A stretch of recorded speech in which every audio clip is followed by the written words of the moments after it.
Responsible for the views, actions, statements, or opinions of its guests, advertisers, or even its viewers. The information contained in this program is not to be confused with medical or legal advice. An appearance on this platform is not necessarily an endorsement, but as always, we encourage you to do your own research. Enjoy the show.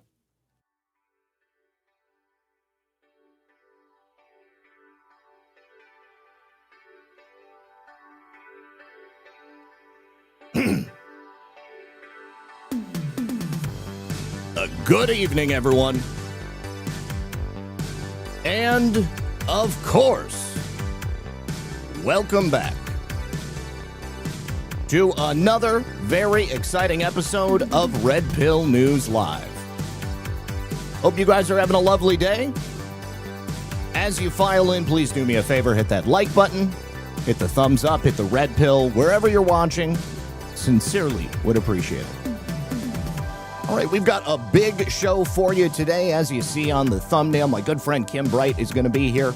We're going to be talking with her in the first portion of the show, and in the second, we're going to be talking about the latest coming out of SCOTUS. We've got a couple of major decisions that need to get taken care of, and it looks like everything is going well. Jasmine Crockett has launched a mystifying campaign to run for Senate in Texas. Of course, she doesn't have a job anymore, so she's got to do something. And we've also got several additional cases of Democrat fraud, elected officials, this time down in Georgia. And once again, it has to do with the COVID funds. Everybody who is anybody in the Democrat Party who could scam off those funds appears to have done exactly that. All right, if you guys are feeling so inclined, I would also appreciate it if you help us out by sharing the show. You can also go and share the posts that I put out there on X or on Telegram, etc., etc. So do me a favor, sit back, relax, grab your popcorn, and we're about to get into it right about now.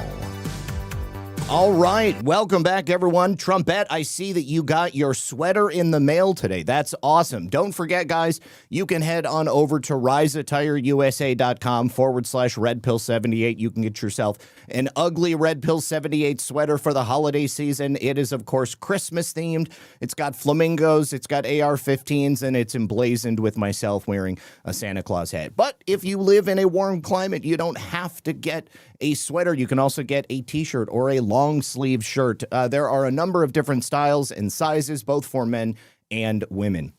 So I want to begin today by talking about a subject that we have discussed on a number of occasions, that being the unavoidable problem of microplastics. Now, you guys are aware that plastic is everywhere. We've talked about the big scam that surrounds recycling of plastics. Generally speaking, although some plastics can be recycled, a lot of it ends up just getting chewed up and then spit out into the environment. Now, a broken clock is right twice a day, and one such broken clock is Governor Gretchen Whitmer. She's actually teaming up with a number of other governors and asking the EPA to start monitoring microplastics in drinking water. This is a pretty big deal because, as you may or may not be aware, microplastics in drinking water, in our food, in the things that we eat, end up inside of our bodies. And it is one of the things that I think that the EPA should definitely be tracking, because if they don't, then obviously it's a problem that is simply going to continue.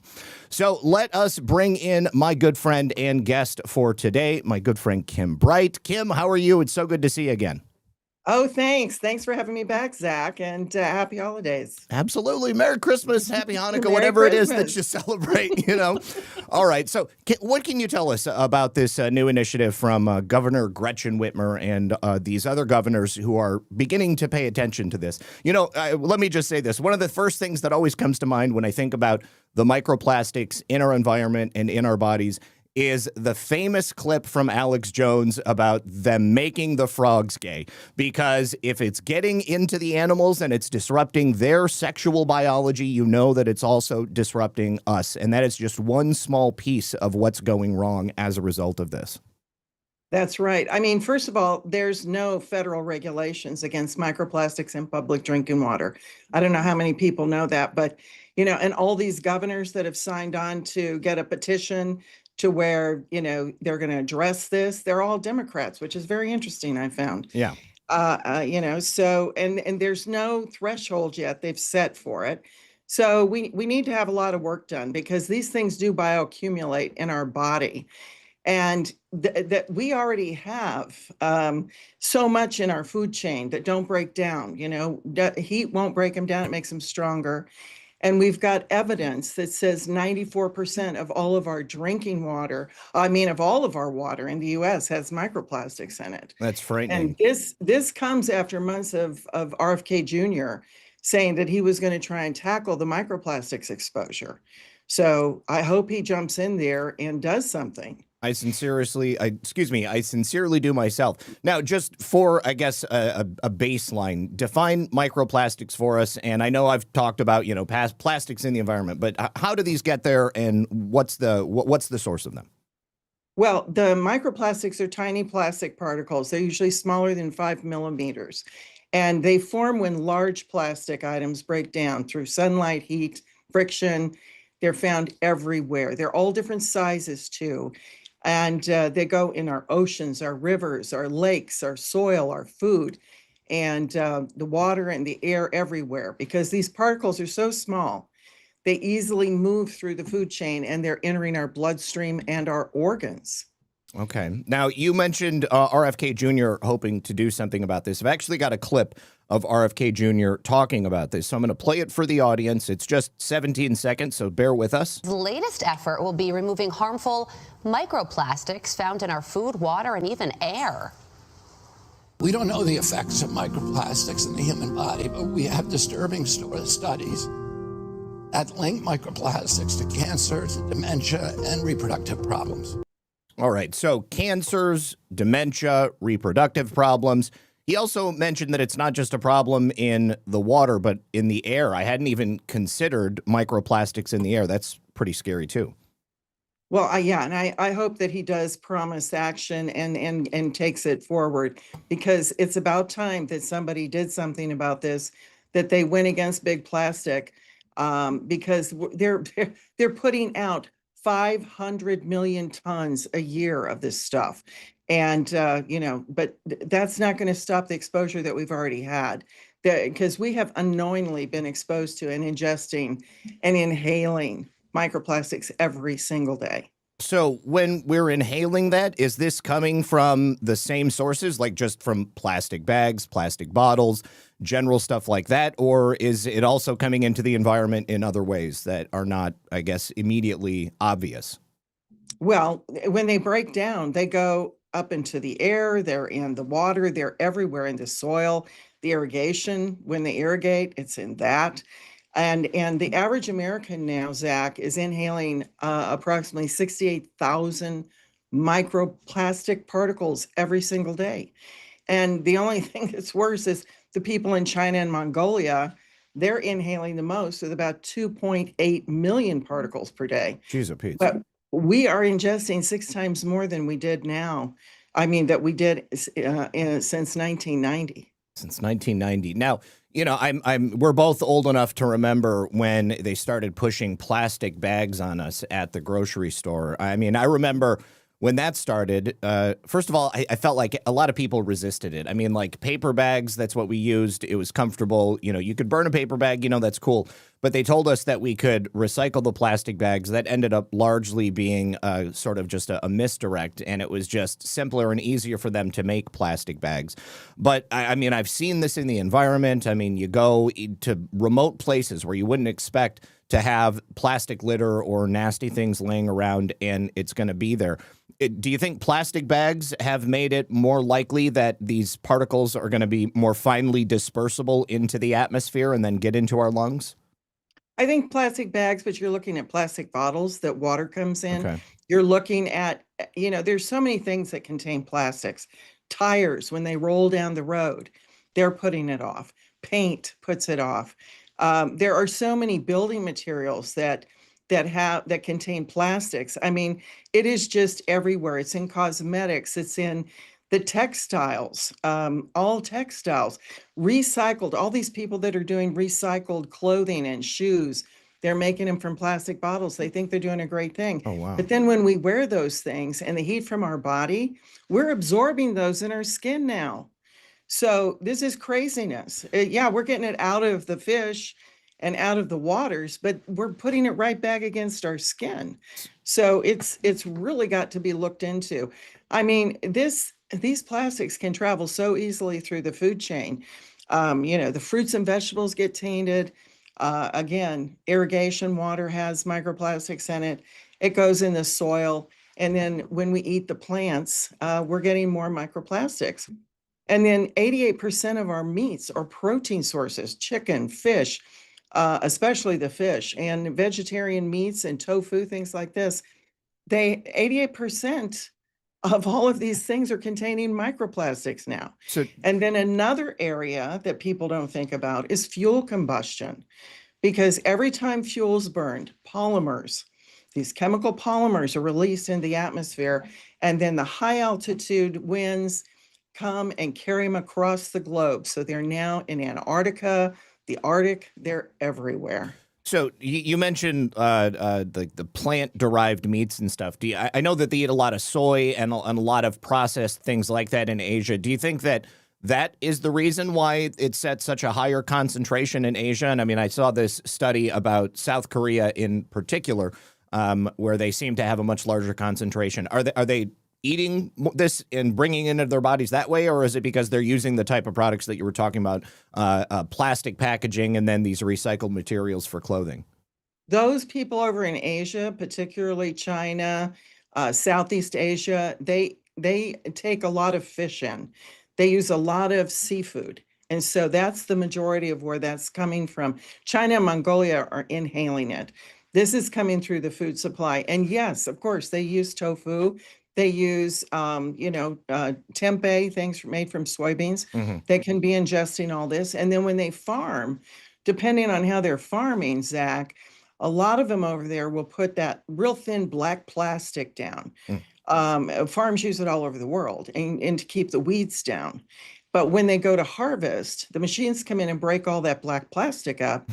And it goes into microparticles, and it goes back in the soil, it goes in the air, it goes in the water. So, these microplastics are not helping our health by any stretch. I mean, there's so much coming out every day, how these little plastic particles can make a large impact on our health. So I also have this video to play where microplastics are also being found in human blood, which appears to be causing problems when they're doing tests. Let's take a look at this clip. White ones, we've got clear ones. Tons of microplastics wash ashore all over the world every day. And now for the first time, scientists in the Netherlands have detected microplastic pollution in human blood. All the microplastics and nanoplastics we are exposed to, we inhale and we ingest, that actually, there's so much plastic that it can even enter our bloodstream. The Dutch study on blood samples from healthy adults detected tiny plastic particles in 80% of people. So how is that affecting us? I mean, if we're breathing it in, we're eating it, and then it is ending up in our bloodstream because it's filtering through all of our various tissues? Yep, and it's in our arteries and veins. And if microplastic plaque is found in your arteries and veins, you're 4.5 times more likely to die from a heart attack or stroke. And they've even been shown now to cross the blood-brain barrier, which can lead to early onset dementia.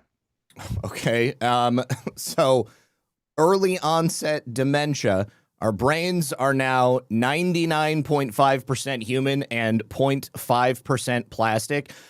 That's a relatively small amount, but I mean, when you're not supposed to have any percent plastic in your brain, I think it's quite alarming to think about. Well, just think about this. They did a study. They studied cadavers. They did autopsies on cadavers from 2016. We're now today 50% higher than they were in 2016. That's not even a decade. So think about with the onslaught of all these plastics, how much are we going to end up in our brain? Yeah. If we live another 10, 20, 30 years. Yeah, I mean, I honestly don't want to be any percent plastic at all, but it's apparently also being found in our bones, weakening our bones, or is it just the presence of the plastics in our body are like drawing off some other specific need that our bones have, and this is offsetting it? Well, the plastic is going into, and actually it's harming the stem cells that are in our blood, in our bone marrow. Okay. And these stem cells are there for a reason, and they go different places to try and keep our body well and in balance. So it's disrupting those stem cells. And what it does then is it devastates our ability to retain our muscle mass, which as we age, we're normally losing some of that, but this is speeding it up.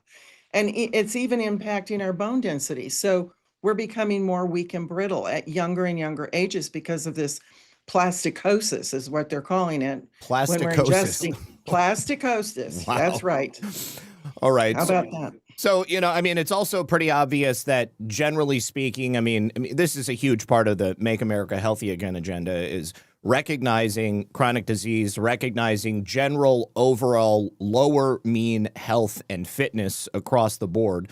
Another huge thing that needs to be addressed, I'm hearing about it a lot more than we have in years past, is the declining birth rate. And I understand that plastic in our bodies is also affecting our sexuality, our ability to procreate, but in men specifically, it's lowering our sperm count. And I've done a lot of research on this because I've had a number of guests on the show before who have attempted to address this one particular issue from a men's health perspective. But if it's probably related to this in a big way. It's not necessarily just one thing or another thing on the outside.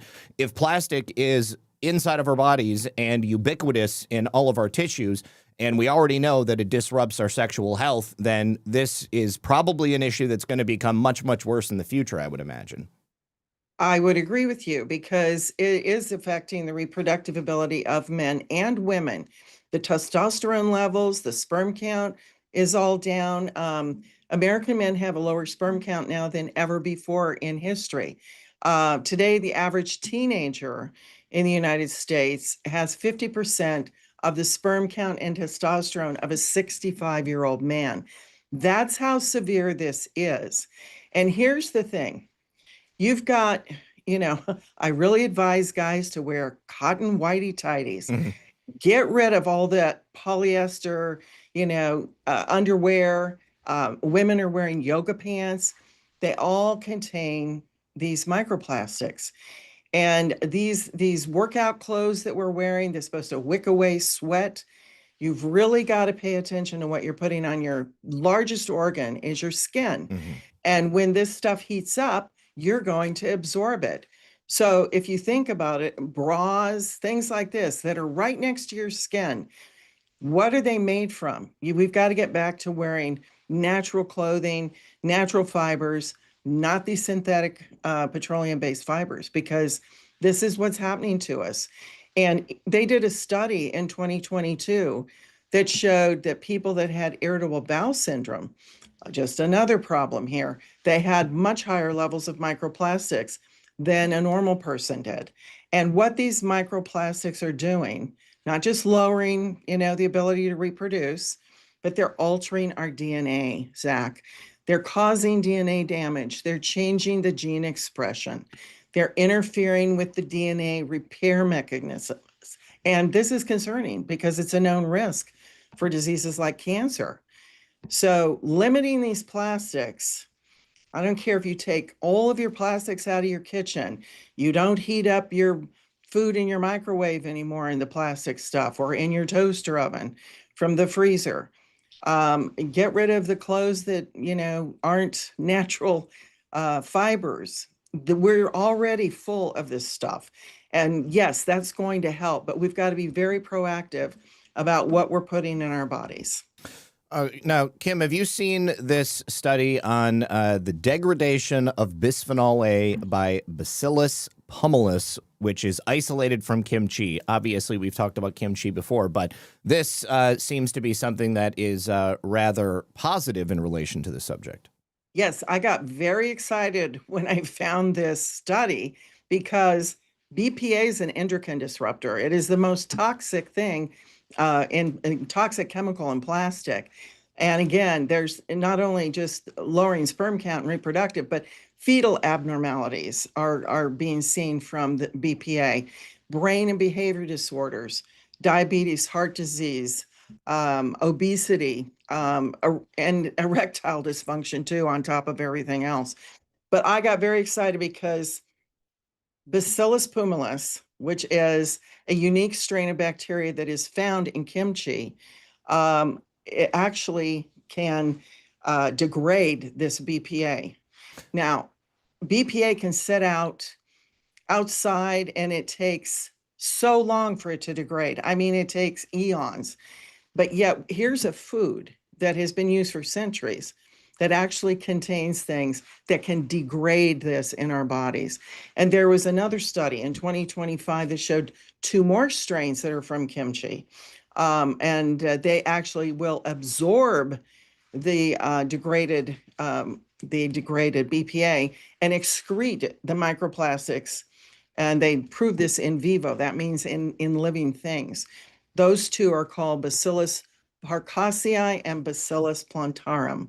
Now, this is just incredible news because, you know, they can't get rid of this plastic in the environment and everything, but here we have a food that can actually get rid of it out of our body. That's really the important aspect right there. I mean, like breaking it down, making it smaller. I don't know, I don't know if that's the only mechanism, but something that could actually absorb it, get rid of it, and then take it out of your body. That's kind of the silver bullet that we would be looking for.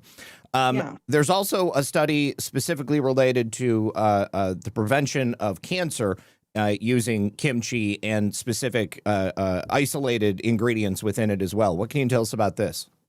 Well, and before I get to that, okay. just state that, when you when the plastic breaks down into smaller particles, then nanoparticles, and you can't see them, that's still doing injury. So that doesn't help. We've got to be able to, encase it and get rid of it out of our body, which kimchi does. But this study measured the potential of lactic acid bacteria, which is found in kimchi as well, to prevent cancer. So this is a huge statement. And let me just quote from this study. It said, and I'm quoting now, the antibiotic tolerant probiotic presented in kimchi suppresses expression of carcinogen activating enzymes and possesses many other health benefits, such as suppression of growth, development of pathogenic bacteria, intestinal regulation, and immune boosts, especially the W. cbiara and the L. plantarum found in kimchi have many effects like anti-inflammatory, immune modulating, and blood cholesterol reducing activity, which may account for their cancer preventative anti-cancer potential, unquote. So this is very exciting. I mean, this is quite a huge statement here. And more information is coming out daily about how our gut microbiome is the #1 weapon that we must combat the microplastics and all other types of toxins with.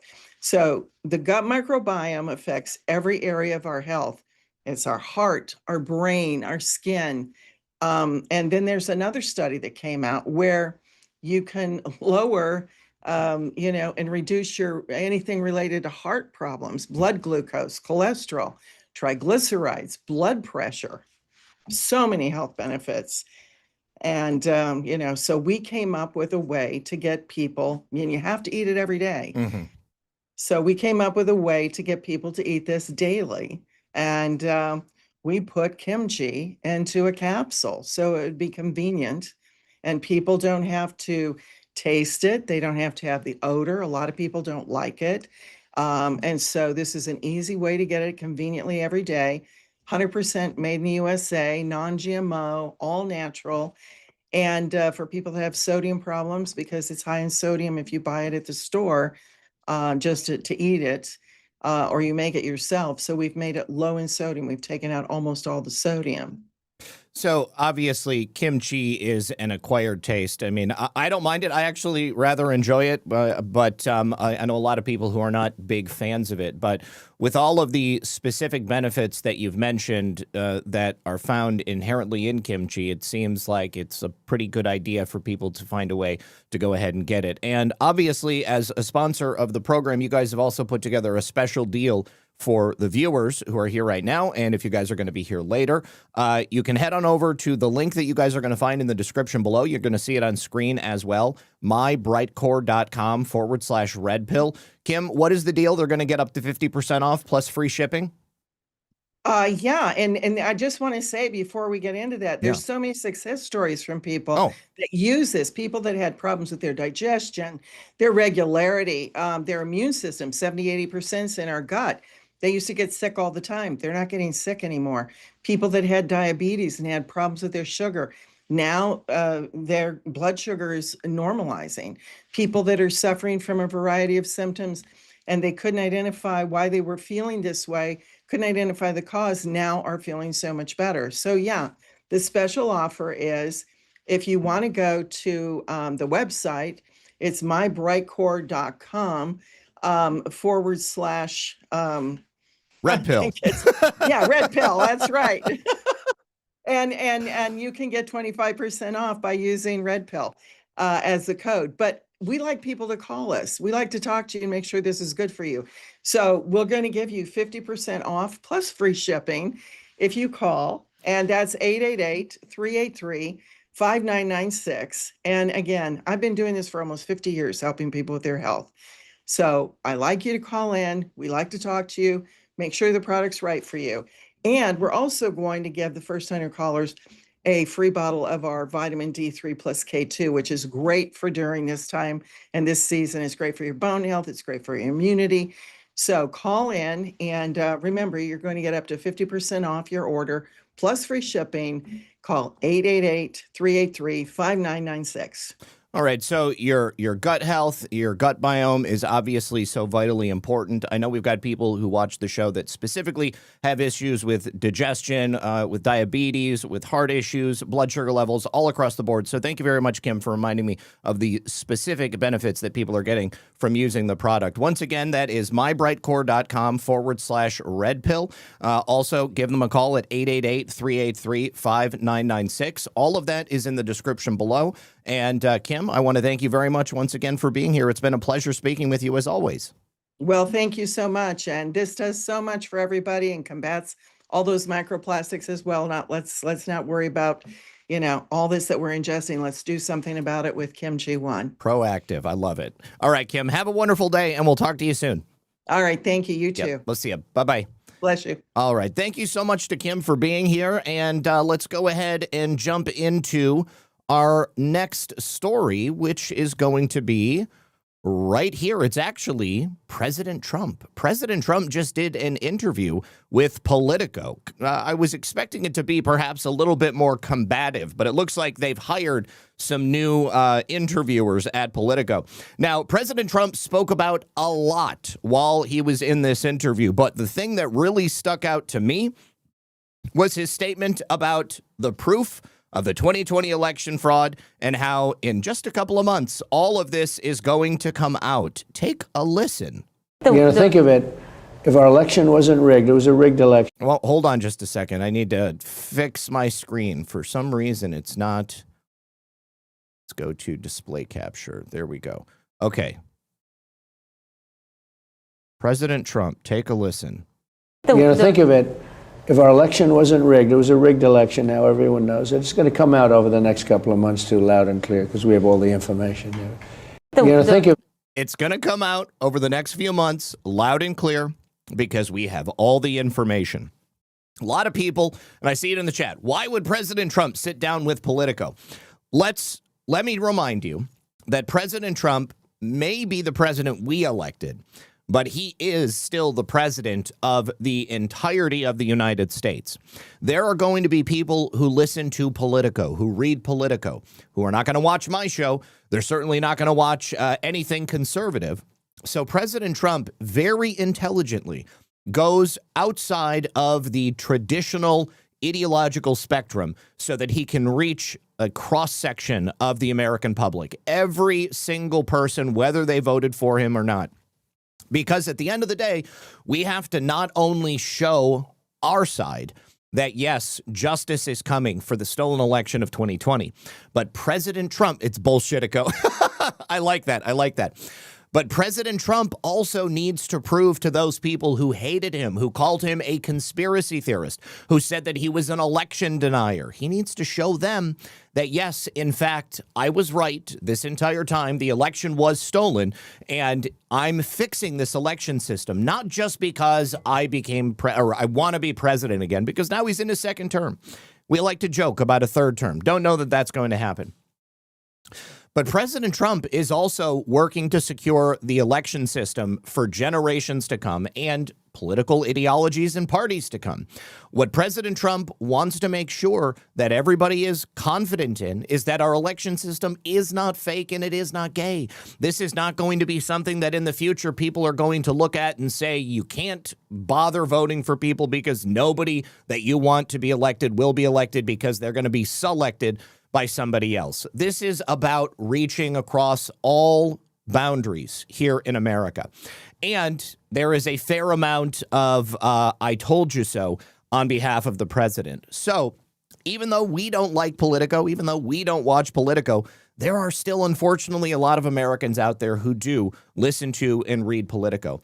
Those people, how do you think they're going to feel after all of these years of listening to Politico, of believing that President Trump was simply an election denier, that he tried to steal the election in 2020? We got him out because he was so bad for America. He was a threat to democracy. How do you think they're going to feel when they realize that Politico has been lying to them this entire time, that the Wall Street Journal has been lying to them, that the New York Times has been lying to them, that the LA Current Journal or whatever it might be is also lying to them? President Trump is proving all that we have been saying for many years, and he's proving it to the entirety of the United States of America. Now, take a look at this. The Department of Justice earlier today has sought to lift the judge's order blocking key access to Daniel Richman's communications in their criminal case against Jim Comey. You'll probably remember yesterday we talked about that Clinton-appointed judge who on Saturday had blocked federal prosecutors from accessing key evidence in this case. Evidence that, ostensibly has been in their possession for years at this point. Daniel Richman, who was Jim Comey's secret conduit to the fake news media, he has sought to block the Justice Department from accessing his files. And, of course, the Justice Department wants to be able to use those files in their prosecution of Jim Comey. Now, these charges are all related to Jim's testimony to the Senate investigators in September of 2020 about whether or not he authorized leaks to the media.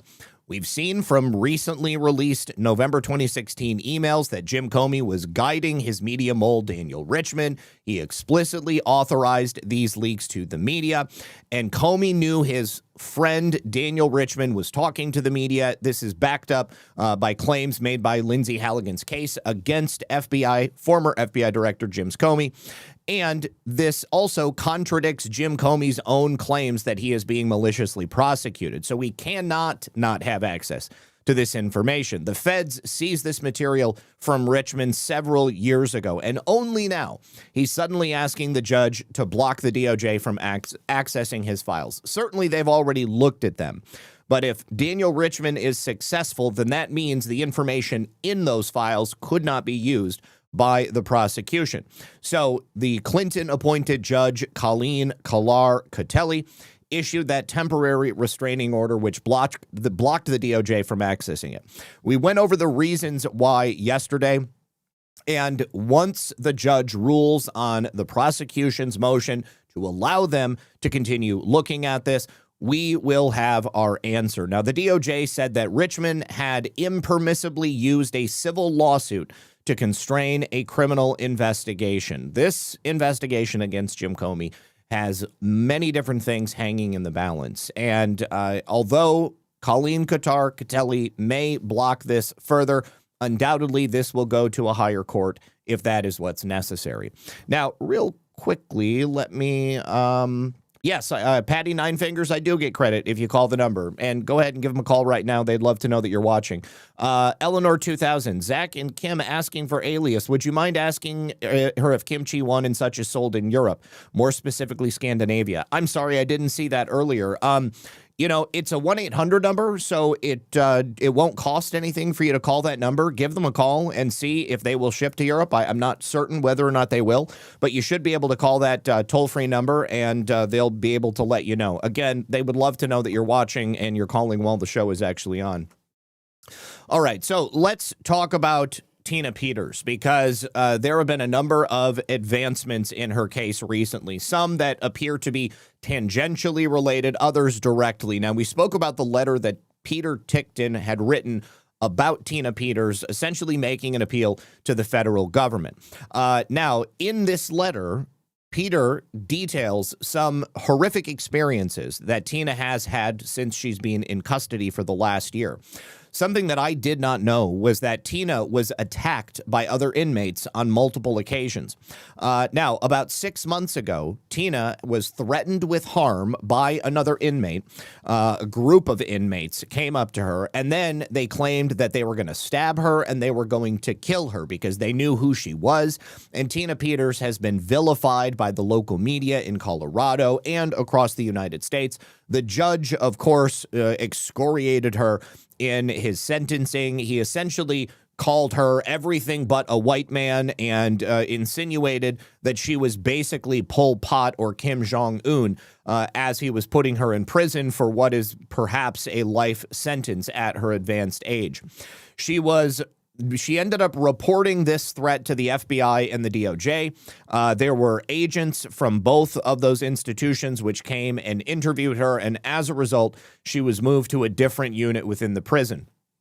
But the problem is, she was not safe in that new unit. In that new unit, she was then attacked, actually jumped by additional prisoners. There were a group of prisoners on 3 different occasions who came and attempted to physically assault Tina Peters. It was in different locations where the guards ended up having to pull these inmates off of her and physically restrain them from beating up this woman in her 70s. Absolutely disgusting that this is the kind of thing that Tina is having to deal with. Now, there is like a specific safe unit, I would think it's probably called ADSEG, and they put inmates there who do not cause problems, and they can be assigned to essentially be housed with other inmates who are not going to come up and jump you or steal your stuff or stab you in the back while you're in the shower. She has applied to be put into that unit, but guess what? The state of Colorado has denied her on 6 different occasions without any valid reason. So the only thing that I can draw from this is that the state government of Colorado wants Tina Peters to be housed with the most dangerous, the most violent criminal offenders so that something along these lines will happen. They are basically punishing her for standing up and doing the right thing. So it is with great glee that I bring you the news of the latest investigation by Harmeet Dillon and the Civil Rights Division of the Department of Justice. She announced early this morning that she and her team have now opened an investigation into the entire Colorado prison system following multiple reports of unconstitutional and legally insufficient carceral conditions. Prisoners have civil rights. Personally, I believe that the situation Tina Peters is dealing with is directly related to this latest investigation that's being announced by the Department of Justice. So she writes to Honorable Governor Jared Polis. Let me take a drink and we'll read it. Dear Governor Polis, I write to inform you that the United States Department of Justice is commencing an investigation into the 21 Colorado Department of Corrections facilities and the 12 residential youth centers operated by Colorado's Department of Human Services, Department of Youth Services. The department will conduct this investigation under the Civil Rights Institutionalized Persons Act, the Violent Crime Control and Law Enforcement Act, and the Religious Land Use and Institutionalized Persons Act. This is official notice as required by statute. During these investigations, The department will determine whether Colorado engages in a pattern or practice of violating the constitutional rights of prisoners held at DOC facilities by failing to provide adequate medical care and safe and sanitary physical conditions of confinement, and whether Colorado violates the rights of detainees by failing to protect youth in DYS facilities from use of excessive force and failing to provide adequate nutrition to detainees. The department will also consider whether Colorado violates prisoners and detainees' rights to free exercise of religion by housing biological males in units that are designated for females. Well, we know that the tranny problem in Colorado is very, very real. We have not reached any conclusions about the subject matter of the investigation. During the investigation, we will consider all relevant information, including the efforts Colorado has taken to ensure compliance with the Constitution. We encourage the state to cooperate with our investigation and assure you that we will seek to minimize any potential disruption our investigation may have on DOC and DYS operations. If we ultimately determine that there are no constitutional violations present at these facilities, we will notify you that we are closing the investigation. If, however, we determine that there are systemic violations, we will also inform you of our findings and attempt to work with the state to remedy those violations. In our many years of civil rights enforcement, the good faith efforts of jurisdictions to work with us have routinely enabled us to resolve our claims without resorting to contested litigation, essentially letting them know that unless you play ball, we are going to come for your balls.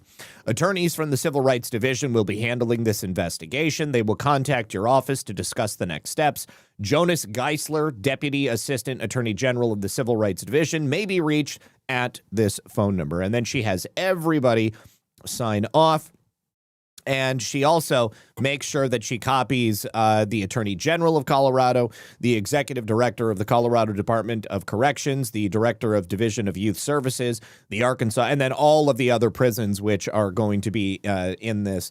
Well, Smay, here's the thing. You can't just walk in and do the investigation. If you'll notice the language that she has in here, she is writing this letter, which is required by statute. Everybody gets pissed off and their panties in a bunch when we get one of these letters, but you have to write the freaking letter. It's in the law. The letter of the law matters. And I know that everybody is so used to having the law broken when it comes to our rights being protected, our civil liberties being protected. Of course, in this instance, if the DOJ and Harmeet Dillon did not do it properly, then any subsequent action she may take may be null and void, and Colorado may be able to get out of it. This is the order of operations that are necessary to ensure that, in my opinion, we can go ahead and get Tina out of there. Of course, there is the other things that we have talked about up until this point. But if you take a look at the actions from the administration leading up to this, we have a series of actions which have essentially narrowed us down to the finest point. It's like Indians used to hunt animals by forcing them to essentially thread through the eye of the needle. And then they would have hunters on the other side with spears and with bows and arrows. Sometimes they would send them directly over a cliff, and then they would go ahead and collect the carcasses from the bottom. But there's a plan. There is a plan in place, and if they didn't do it correctly, then it would not get done at all. Now, take a look at this. Also from Harmeet Dillon, the Assistant Attorney General at the DOJ in the Civil Rights Division has also announced the specifics related to the Second Amendment section, which we announced last week. Let's go ahead and hear from Harmeet so we can see exactly what she and the team are actually preparing to do for us and the protections of our Second Amendment. Hi, I'm Harmeet Dillon, the Assistant Attorney General for Civil Rights, with an important update about our work here in the department. This month, the Civil Rights Division has started a Second Amendment section, and I'm really excited about this. For the first time, the DOJ Civil Rights Division and the DOJ at large will be protecting and advancing our citizens' right to bear arms as part of our civil rights work.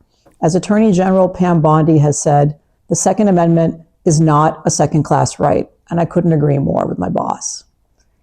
The Second Amendment was ratified in 1791 as part of the Bill of Rights, and yet it has received less attention from the Supreme Court than some of our other important civil rights. However, recently, the court has really stepped up and made clear that states cannot interfere with the right of law-abiding citizens to carry commonly used firearms. So far, the DOJ Civil Rights Division has sued Los Angeles for unreasonable multi-year delays in granting concealed carry permits. We've supported a couple of cases in different courts through our amicus briefs with the Solicitor General's office. I personally argued the Barnett case in Illinois in the Seventh Circuit, and we did another case in Hawaii challenging that state's unreasonable restrictions. Some of the things we're seeing, and that is going to be the focus of our work around the country, includes multi-$1,000 costs for citizens to apply for concealed carry permits. Other jurisdictions are having unreasonably long delays. Other jurisdictions are outlawing guns that should be protected by the Second Amendment under the recent Supreme Court precedents. Now, everyone here knows that common sense teaches us that a criminal is less likely to attack a house that is guarded by an armed citizen. Secondly, the right to bear arms equalizes the ability of those of us, women, people with disabilities, and others who might otherwise be more vulnerable to be able to protect ourselves. And this is important. And I don't mean to detract from law enforcement. They have a very important role as well. But the Second Amendment was passed, and as the Federalist Papers and other founding documents make clear, to allow citizens the individual right to bear arms for lawful purposes. We will be protecting that right here in this Department of Justice. The president issued an executive order making this clear just 2 weeks into his tenure, and I've been working on the Second Amendment section ever since I got here to the DOJ. So stay tuned. You're going to see a lot more action from this Department of Justice to protect your Second Amendment rights. Thanks. So one very important thing that Harmeet said in that statement right there at the end, and I think a lot of people miss these things, is that from the moment she joined the Department of Justice, this is a project that she began working on. Now it's December and they are just announcing it. So that means that with this announcement, they didn't just suddenly come up with the idea and say, you know what we should do? We should create a Second Amendment division within the Civil Rights Division at the Department of Justice. No, they've already done a lot of the background work. And I would hazard a guess and say that when we hear about something publicly, that is a signal that they're ready to announce it, not that they've just considered doing it. So all of these strongly worded letters, in my opinion, they don't get sent out until some of that background work, some of the investigative work has already been done to see exactly what the response is going to be. So if the Department of Justice is sending a letter to Governor Jared Polis and all of those prisons, clearly we have the information from Tina Peters. We've already seen the persecution of that poor woman. We've got the letter from her lawyer, Peter Tickton.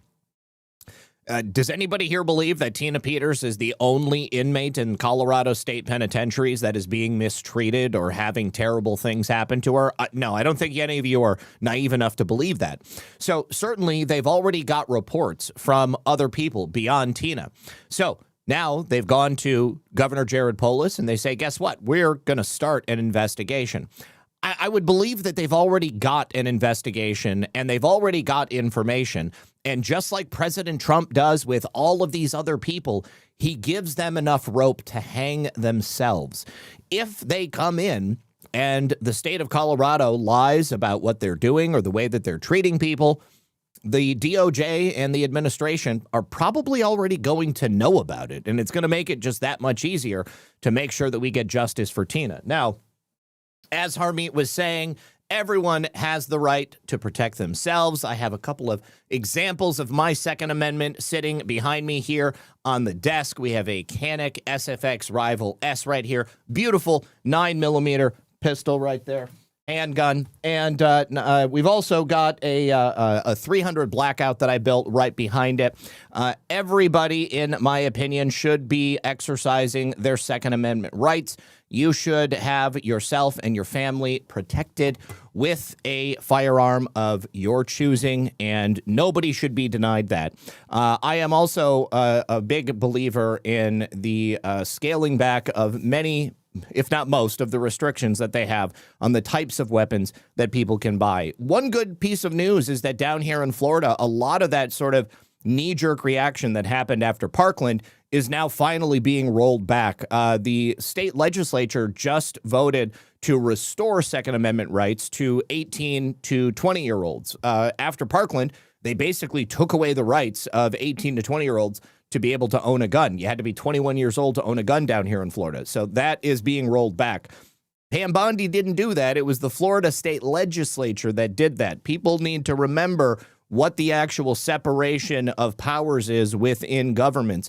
If the legislature creates laws, the Department of Justice has to enforce it. That's simply the way that it is. People don't get to be selective about the way things are handled. Now, we also have a little bit more information about give it a desk pop. Yeah, no, not going to do that. Yeah, I've also got a CZ. CZ is in my bedroom. The Canic is just for display. But yes, the Canic was low cost, and this is actually really good for a Canic. So believe me, I know what I'm doing here. But my CZ, that's my competition shooter. That's in my bedroom, and I'll show that on air someday because it's a beautiful gun. It's a CZ Parrot. If you guys want to see it, I'll show you guys what it is. Hang on. CZ Parrot. This is like one of I have a lot of cool guns that you're not going to find at most people's houses.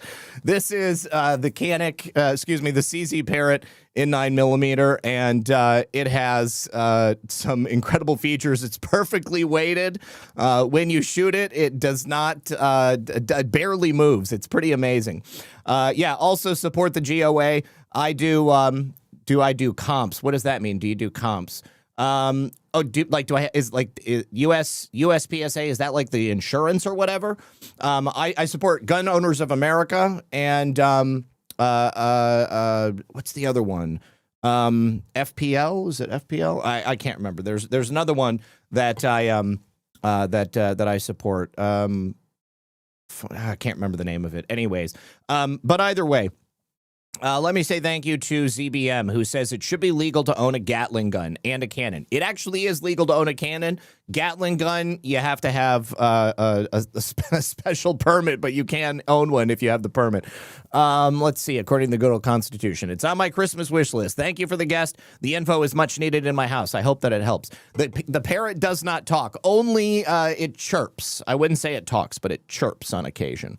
Thank you, Babbler. Really do appreciate you, man.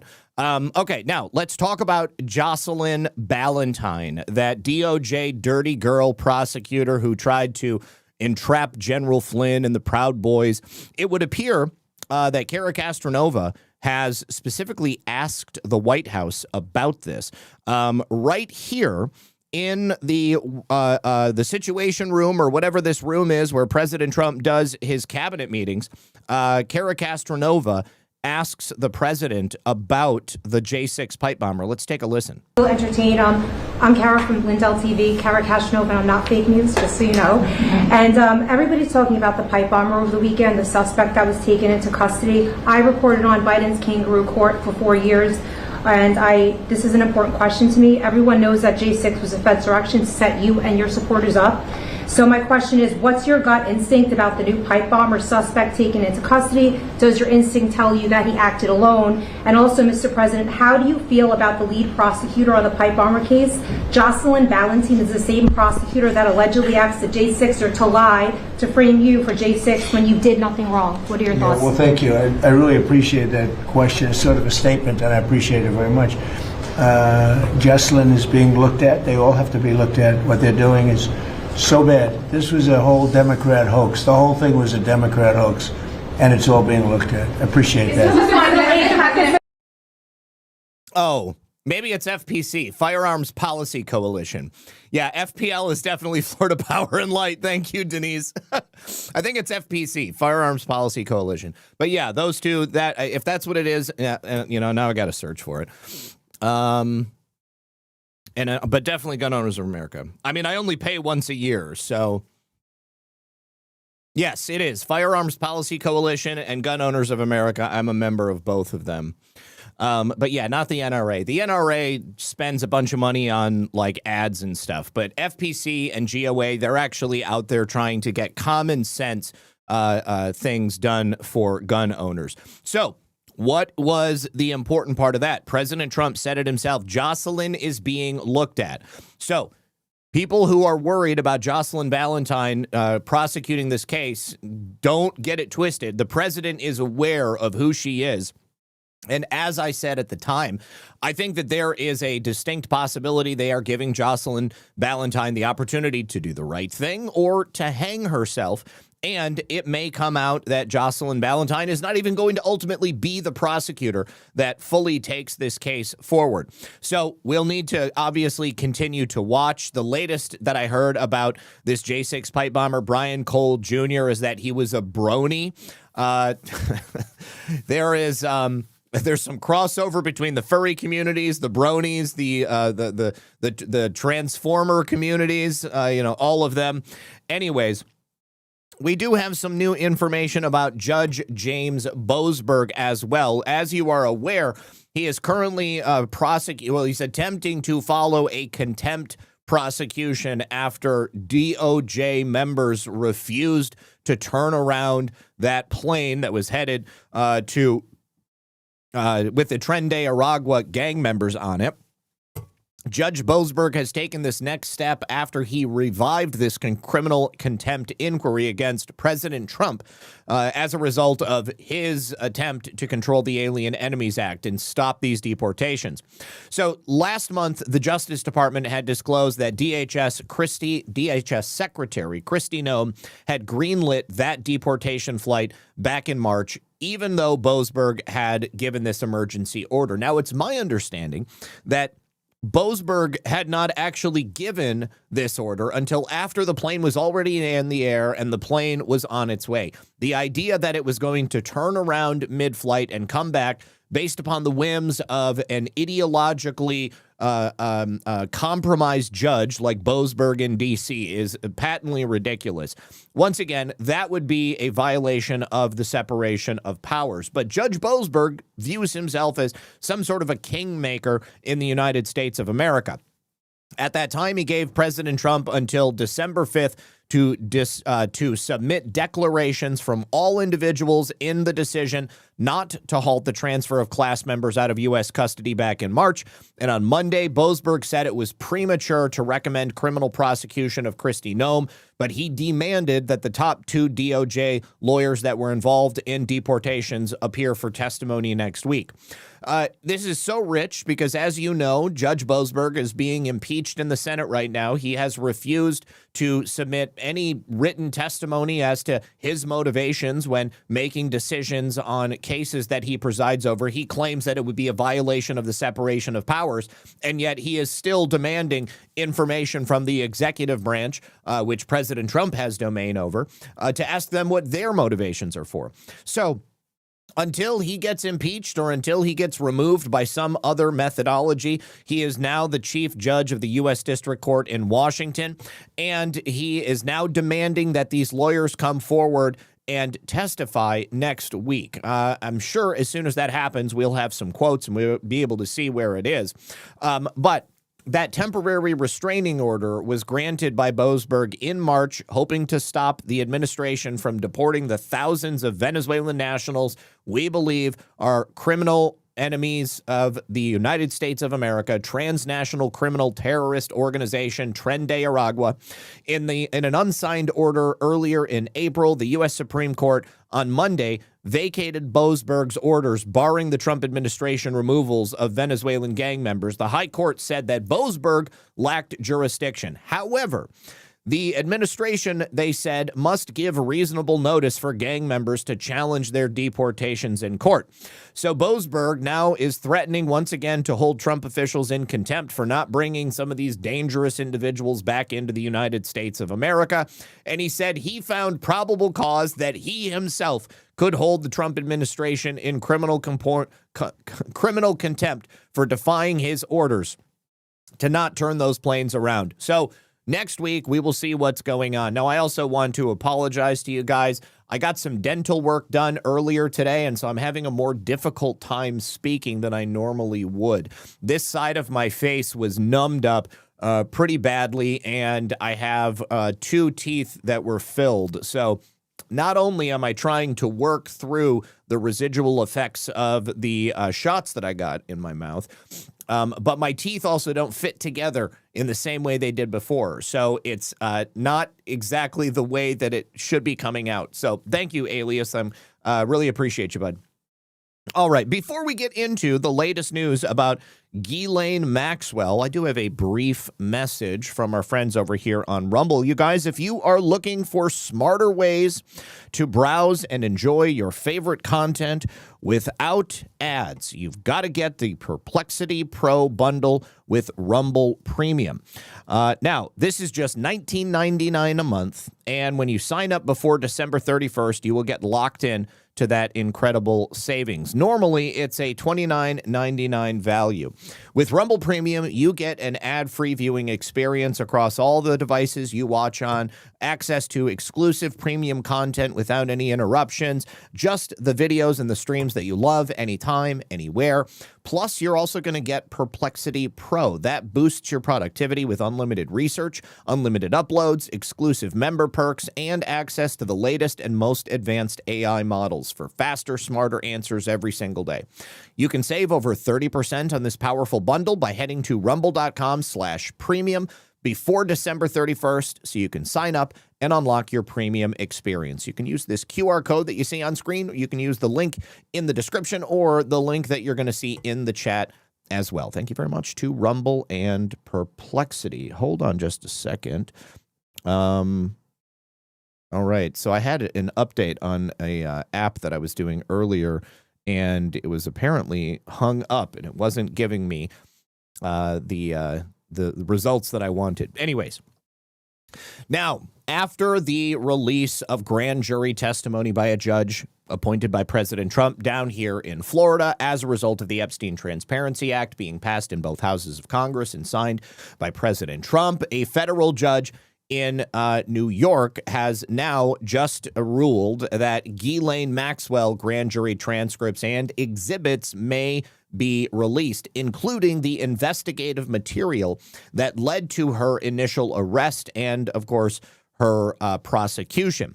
Now, a federal judge ruled just earlier today that the Justice Department is able to release this investigative material as a result of that act that was passed by Congress and signed by President Trump.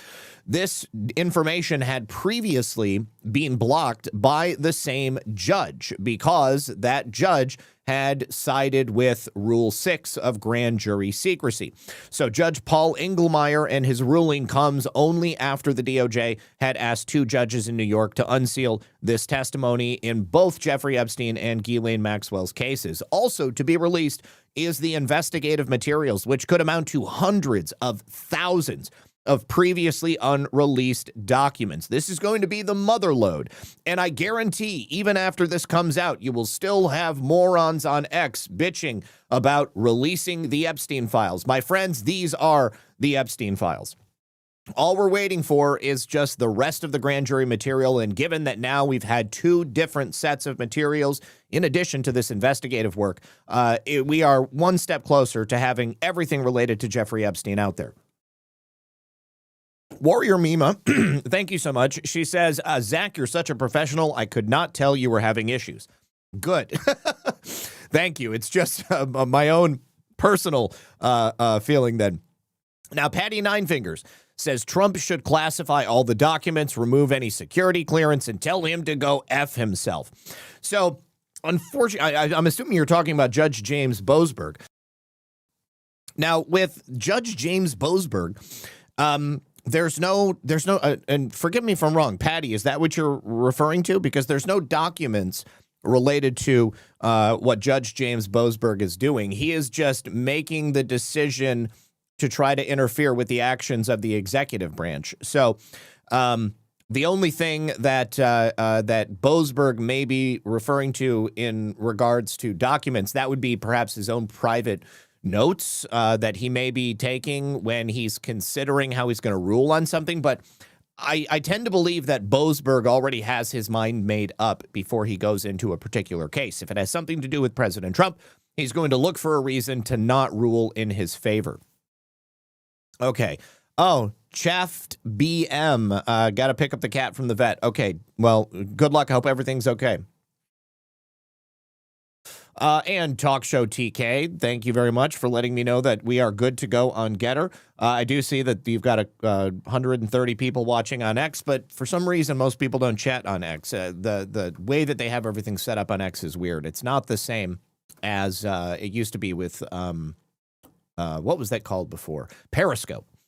All right. Now, No Face says the Epstein files, the Dems one release, are the ones they scattered Trump's name through for 4 years during the Biden administration. So they've already released everything that they had. And I tend to believe that if there was things related to President Trump that had been scattered in there, it would have already come out. They would have already taken advantage of it. I'm starting to think that they're not nearly as smart as we often give them credit for. I think that mostly they were too worried with destroying evidence that was that would impugn people that they were connected to, even though based upon the volume of it, they were unable to get rid of all of it. All right, so the ruling in the wake of the Epstein Files Transparency Act means these records will be made public within 10 days. The Justice Department must provide these Epstein-related records to the public, not just in a giant tranche of PDFs, but it has to be in a searchable format by December 19th. So we'll be able to pull it up right here on the show, and we'll be able to search for people's names and look through and find out everything that they determined Ghislaine Maxwell and Jeffrey Epstein were up to. Now, Engelmeyer is now the second judge to allow the Justice Department to publicly disclose these records. Now, because we have history, case precedent that has been set by this law, the next set of grand jury material is a foregone conclusion. It's just a matter of getting it before the desk of this judge. So now we've got Ghislaine Maxwell material up in New York. We've got the Epstein material down in Florida. And the next set of documents, I would imagine, are going to be from the survivor cases against Epstein and Chase Bank. So we'll see Virginia Giuffre and other survivor stuff. Now, a lot of that stuff has already come out. I'm not certain exactly how much has been held back. Certainly the testimony has been released. That's oftentimes what a lot of people want to see. But there is also probably going to be tens of thousands of pages of documents. So it's going to take a while for us to go through all of these. So 3 judges, 2 in New York and 1 in Florida, all previously refused to hand this stuff over. Now they are being forced to give it to the people, and the DOJ is happily releasing it. So keep an eye on that. My good friend Paul Saran wrote this article. Thank you very much, Paul. All right, now we do have an update. Speaking of unrepentant satanic pedophiles, we have more information related to arrests of child abusers. In this instance, the 764 network. Kash Patel posted, this would have been late last night, or excuse me, I guess early afternoon yesterday. More 764 related arrests and indictments across the country last week. 5 individuals in 5 states arrested on charges, including engaging in child exploitation enterprise and the production of child porn. This is modern-day terrorism in America, and the FBI will keep working daily to dismantle the network and all those criminal actors that are associated with it. Now, look at this. Former Navy sailor and 4 others have been arrested for their roles in this monstrous online extortion group. It was called Greggy's Cult. This is directly related to the 764 network. We'll go ahead and take a look at the article right here. So the indictment on this Navy sailor and 4 others has come after the FBI describes it as modern-day terrorism because of its sadistic and violent nature, tormenting teenagers online. This indictment was unsealed Tuesday. I believe this would have been Tuesday of last week. And it alleges that this earlier group, which is called Greggy's Cult, engaged in a criminal enterprise that would push young victims they found online to create this child abuse material, and then they would blackmail them, often into engaging in self-harm, masochistic abuse, extreme acts of self-degradation. They would force them to do it live on camera simply for the sadistic enjoyment of these unrepentant satanic pedophiles, these disgusting people. And every time I've got to go on record and say, this is what people who used to be FBI agents were telling you doesn't exist, is not a real threat to America. Any threat to children of this nature is a threat to America, because when you violently and sadistically sexually abuse and manipulate children, those children grow up to have minds that are broken. This is horrible. This is the seedy underbelly of all of this stuff. This is surface level. Imagine what is happening behind the scenes that you haven't even heard about yet. I get so mad when I see those people continually trying to denigrate those who are investigating this stuff, saying that BX is a bad actor. BX is great. She's super cool in real life, very nice person, family woman, mother, and she takes her time in her spare time to investigate these disgusting and depraved acts because she cares about her daughter and she cares about all of these other children out here. And this has always been one of my core missions from the very start. Even before I was doing the podcast, this is what I would talk about using my X account because it was the thing that nobody wanted to talk about. If I tried to talk about people in the real world, they'd be like, oh, that's terrible. That's so disturbing. I don't want to know about that stuff. Just, don't even tell me about it. And now you can't get away from it. Now the FBI is posting about it. The FBI is indicting people like Camden Rodriguez of Longmont, Colorado. He's a 22-year-old. Also 22, Romaldo Valdez of Honolulu, Hawaii. 26-year-old Zachary Dosh of Albuquerque, New Mexico, 28-year-old David Brillante of San Diego, and 29-year-old Hector Bermudez of New York. A total of 10 counts relating to the engagement in child exploitation enterprise, producing child abuse material, and making threats across state lines. Not all of these men are facing all 10 counts, but, a mixture of them. They were arrested on Tuesday throughout the United States. The top federal prosecutor in Brooklyn, New York, where the indictment was filed, has called their conduct depraved and monstrous. I strongly urge parents and caregivers to have conversations with their children about the dangers of communicating online with strangers and individuals who seek to cruelly exploit them. For much of the last year, authorities have been issuing warnings about these types of online predators, and people continue to say it's not real. Well, we've seen it. We know that it's real. We know that 764 is a real network. We know that Greggy's Cult was directly connected to it. We know that they will get these children into compromising situations. They will sexually blackmail them. They will induce them to commit self-harm. They will induce them into killing animals. They will induce them to essentially desensitize themselves to the most horrific things that you can possibly imagine. They'll use neo-Nazi and extremist propaganda. They will use satanic imagery. They will also try to get your children to commit mass shootings. This is horrific. This is horrific. It's real. Okay, it happens and we're stopping it. And I just want to give a big shout out to Kash Patel and Dan Bongino for having the balls to confront this, because for years nobody did jack shit, especially when those former FBI agents were working at the FBI. If their current attitude is indicative of their job performance when they were working at the FBI, then it's no wonder nobody took this seriously. Yeah, MK Ultra gone national. MK Ultra's been national for a long time. This is just the modern day evolution of MK Ultra. They figured out a long time ago that ritualistic sexual abuse in conjunction with the fracturing of a child's mind was the best way to manipulate and control someone. And now it has just filtered out into its most distilled form, the most disturbing and cost-effective way that you can break a child's mind and get them to do what you want. We are committed to hunting down the demons behind this metastasizing 764 network. Amen. Thank you so much. Mad Matto 66. Bigger question. Why would somebody who has been in the FBI be so adamant that this isn't happening? Well, that's a great question. It's one of the first ones I asked myself. The first thing that I always ask when someone is loudly proclaiming that these things are not real, despite the evidence we have in front of our faces, why, I ask you, would any person in a position of trust, a former law enforcement agent, why would they suggest that this isn't real, even though we know it's real? I don't know if you guys watch Baseless Conspiracies that I do on Badlands Media, but last night I talked about this in a sense.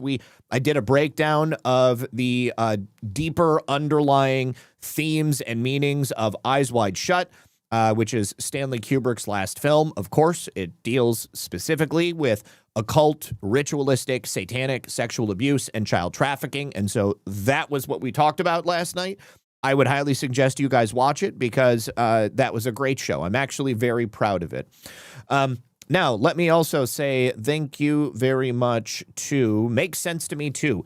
Trump calls them stupid people, probably for a reason. I think you're right. And Q calls them stupid people too. Amen. Must be a coincidence. Yeah, no coincidence. And then, Makes Sense to Me Too. You put that in twice. Thank you so much. Well, thank you for the $10. All right. I really appreciate it.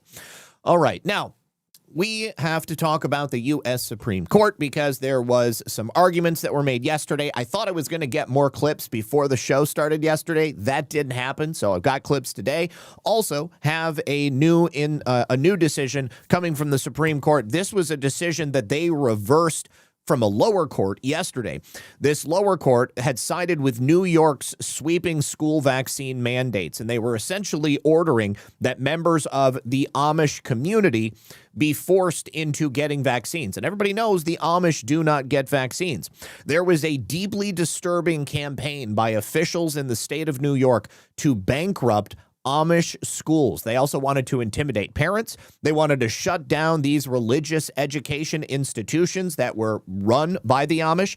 And it was all because the Amish refused to inject their children with state-mandated vaccines that violate their long-standing religious beliefs. If you live in the state of New York, apparently your religious beliefs don't mean jack shit. And they want to do everything they can to crush you legally and financially.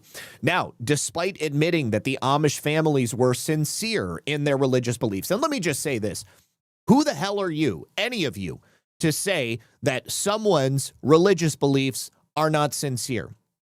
That's not an aspect of it. There is no measure to determine how sincere someone is in their beliefs about God and what their mission and role on this planet is. You know, when I got my daughter and myself vaccine exemptions living in Michigan, it was based upon religious exemption, and the only qualification was that you had to have a sincerely held religious belief. There's no measure for that. There's no way for them to come in and say, you know what, I don't think that your belief is sincere enough. Prove to me that you believe in God enough, that God doesn't want you to get these vaccines or to inject them into your child. Nobody can do that. All you can do is attest to your beliefs. So the fact that the state of New York was trying to do this to the Amish is absolutely horrific. So they admitted that they believed they were sincere, but then the New York Department of Health slapped 3 one-room Amish schools with devastating penalties. First, at the Dygert Road School, they slapped them with a $52,000 penalty, then a $46,000 penalty at Twin Mountain School, and then another $20,000 penalty at the Shady Lane School. Now, these fines that were issued for a single day of alleged noncompliance, and the Department of Health openly bragged in their filings that they were being generous, warning that future fines would be even more severe. Either you submit or we, the state, are going to take everything from you. Not only your sincerely held religious belief, we're also going to take your health. because we're going to force you to inject yourself with something that may or may not be good for you. And then we're also going to take all of your money. We're going to probably have your children taken away from you at that point because the parents are not going to be able to afford to continue to take care of their families. And we're also going to take the location, the very location where you educate future generations of Amish children so that they can continue to carry on those sincerely held religious beliefs. They don't like your sincerely held religious beliefs. So the department declared that each unvaccinated child attending school constituted a separate violation worth up to $2,000 a day. So the Amish schools, which of course do not receive any government funding because they're not interested in even partaking in our governmental system, operate on private land. They are central to the religious way of life for the community. And as a result of their failure to force their children to get these jabs outside of their sincerely held religious belief, faced closure because the families do not have the means to pay for these six-figure state-imposed financial attacks. In 1 year alone, some New York schools granted medical exceptions to 30 to 50% of their students, depending entirely on local administrator discretion. But guess what? For the Amish, zero tolerance, no accommodations, no exemptions, no exceptions. They would not allow the Amish to participate in their own religious beliefs. Absolutely disgusting. And it becomes patently obvious that the state of New York simply hates what the Amish believe. Now, lower courts dismissed their claims, but on Monday, the nation's highest court, the Supreme Court of the United States, issued a rare and forceful correction. In their Monday order, they granted certiorari and they vacated the judgment and they remanded the case to the U.S. Court of Appeals for the Second Circuit for reconsideration in light of Muhammad versus Taylor from 2025. This was a landmark ruling handed down earlier this year, strengthening the protections for religious objectors against state public health mandates. So Children's Health Defense, which is the organization that RFK used to be part of, I actually interviewed a gentleman, Dr. Brian, I can't remember his last name. Anyways, he's been on the show before. But they say today's ruling is a win for health and religious freedom advocates, one that could have implications for other states that don't allow religious exemptions from school vaccine mandates. Attorney Sujata Gibson told the Defender today that the Supreme Court's decision is a checkmate for states that refuse to accept religious exemptions. It means we're almost certainly getting the religious exemption back, not just in New York, but across the country.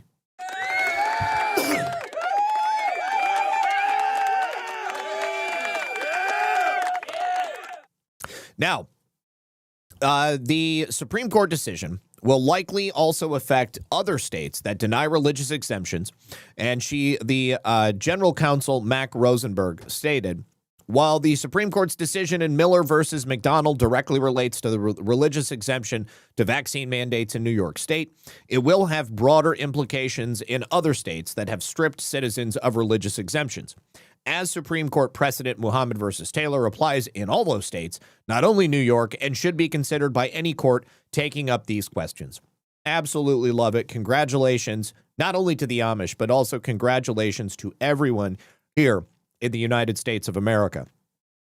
Now, Ketanji Brown Jackson, probably the least intelligent of the sitting members of the Supreme Court of the United States, certainly the only one to use the phrase, I don't understand more than anybody else. She unleashed a full throttle defense of unelected bureaucrats on Monday during oral arguments in Trump versus Slaughter. Trump versus Slaughter is a case related to President Trump's efforts to fire the president or a board member of the FTC.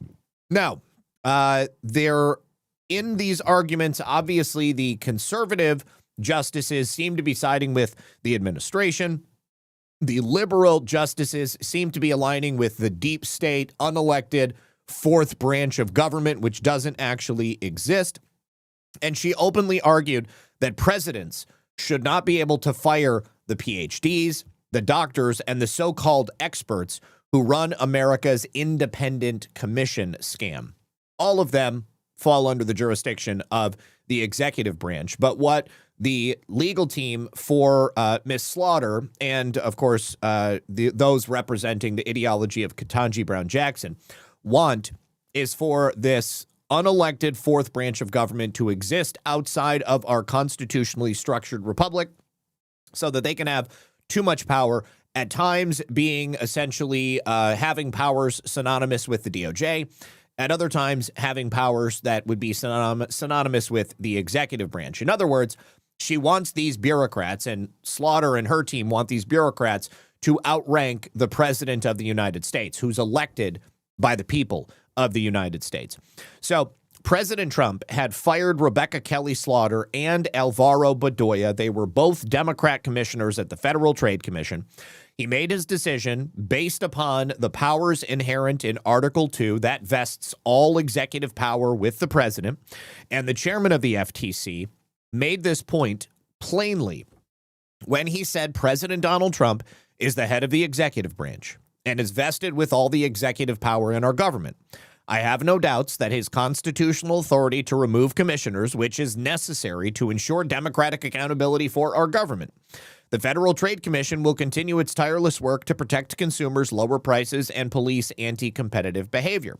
Well, Slaughter and Bedoya sued to get their positions back.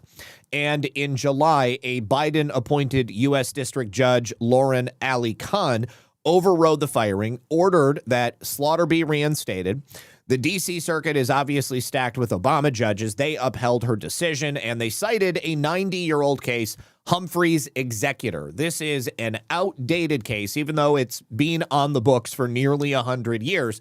And it would appear that the Supreme Court is very close to overturning this decision that was made nearly 100 years ago. So in September, SCOTUS granted the Trump administration's request to stay that lower court's order, which meant that Slaughter would remain removed while the legal challenge proceeded. And at the same time, SCOTUS accepted this case for full argument.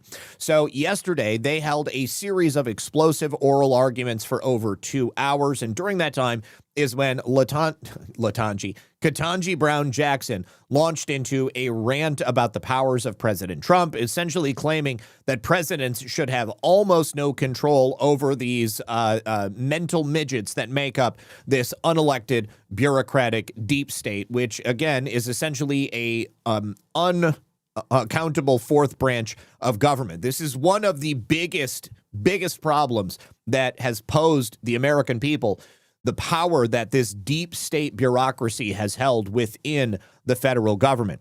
So, according to her, the president should not be able to control transportation authorities, economic regulators, the Federal Reserve, multi-member agency boards, and vast sectors of federal policymaking. And she even insisted that these issues should not be in presidential control.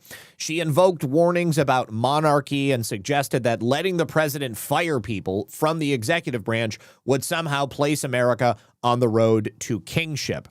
So, Ketanji Brown Jackson said that some issues, some matters, some areas should be handled in this way by nonpartisan experts. Congress is saying that expertise matters with respect to aspects of the economy and transportation and the various independent agencies that we have. So having a president come in and fire all the scientists and the doctors and the economists and the PhDs and replace them with loyalists and people who don't know anything is actually not in the best interest of the citizens of the United States. That's not what's happening. Obviously, a president comes in, and yes, he may fire people, and yes, he may replace them with loyalists, but they're going to be loyalists who have relevant experience for the job that they're being suggested for. And the reason is, if you have this unelected fourth branch of government that is unaccountable to anybody, then they can simply do whatever they think is best, and nobody ever elected them, and it makes it impossible for the president of the United States to get his agenda on the books. She continues by saying these issues should not be in presidential control. Can you speak to me about the danger of allowing, in these various areas, the president to actually control the Transportation Board and potentially the Federal Reserve and all these other independent agencies. In these particular areas, we would like to have independence. We don't want the president calling. I guess what I don't understand from your overarching argument is why that determination of Congress, which makes perfect sense given its duty to protect the people of the United States, why that is subjugated to a concern about the president not being able to control everything. I appreciate there's a conflict between the two, but one would think under our constitutional design, given the history of the monarchy and the concerns the framers had about a president controlling everything, that in the clash between these two, Congress's view that we should be able to have independence with respect to certain issues. That should take precedence. Now, Brett Kavanaugh kind of gave her a tongue lashing by responding with a devastating hypothetical. Let's listen to this exchange. Some issues, some matters, some areas should be handled in this way by nonpartisan experts. That Congress is saying that expertise matters with respect to aspects of the economy and transportation and the various independent agencies that we have. So having a president come in and fire all the scientists and the doctors and the economists and the PhDs and replacing them with loyalists and people who don't know anything is actually not in the best interest of the citizens of the United States. These issues should not be in presidential control.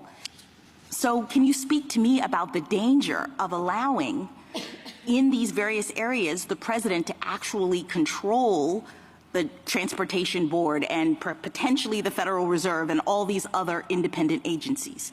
In these particular areas, we would like to have independence. We don't want the president controlling.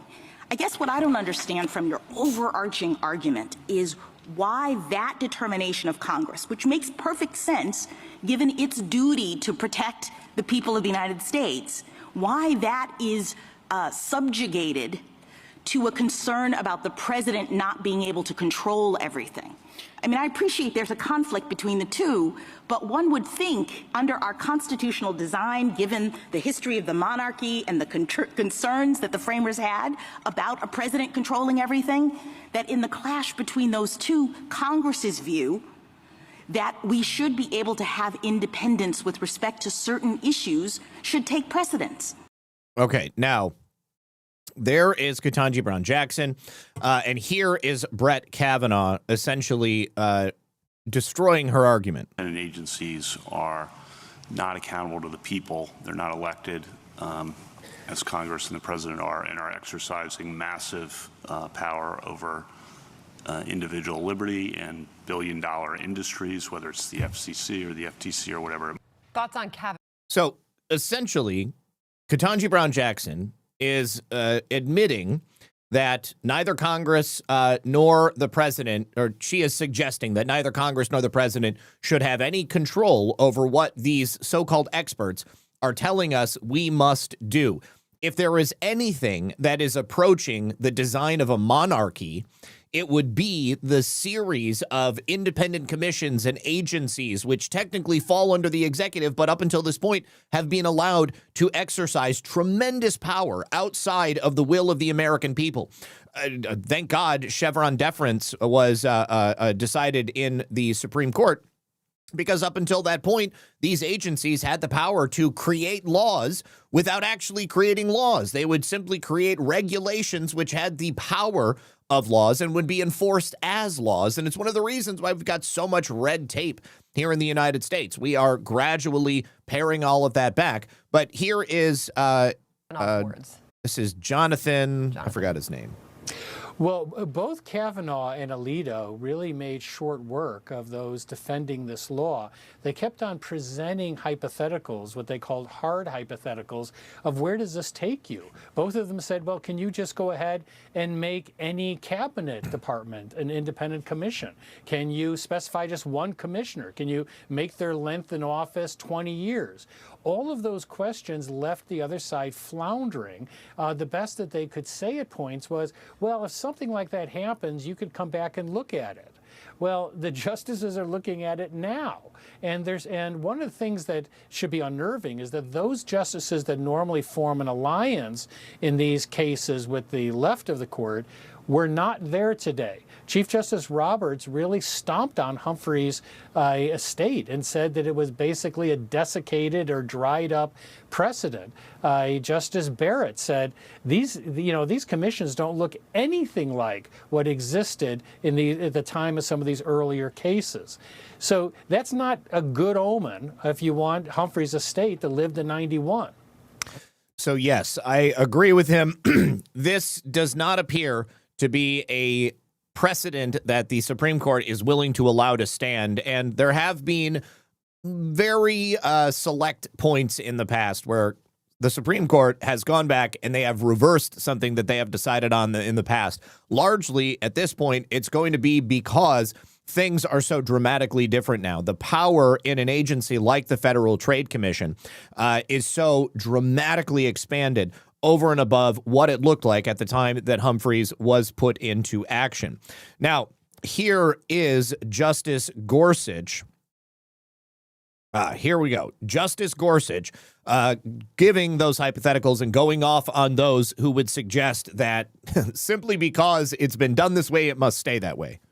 Just want to explore, just for a brief minute, I hope, your scintilla of conclusive and preclusive power theory. You agree, I assume, the president is vested with all the executive power. Yes. You agree that he has a duty to faithfully execute all the laws. Yes. Civil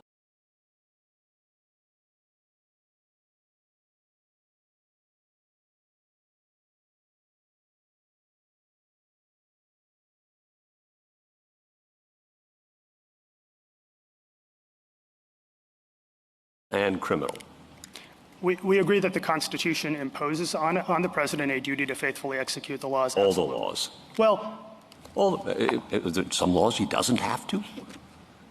That'd be news to our friends across the street. the take care clause is a duty, and it is also a power. Oh, I was muted. Sorry about that. Man, somebody, EC was here, was just flaming me for muting yesterday.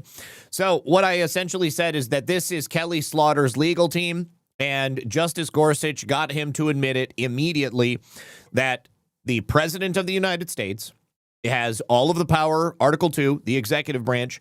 It is his duty to faithfully enforce all of the laws, be they civil or criminal, and he admitted it.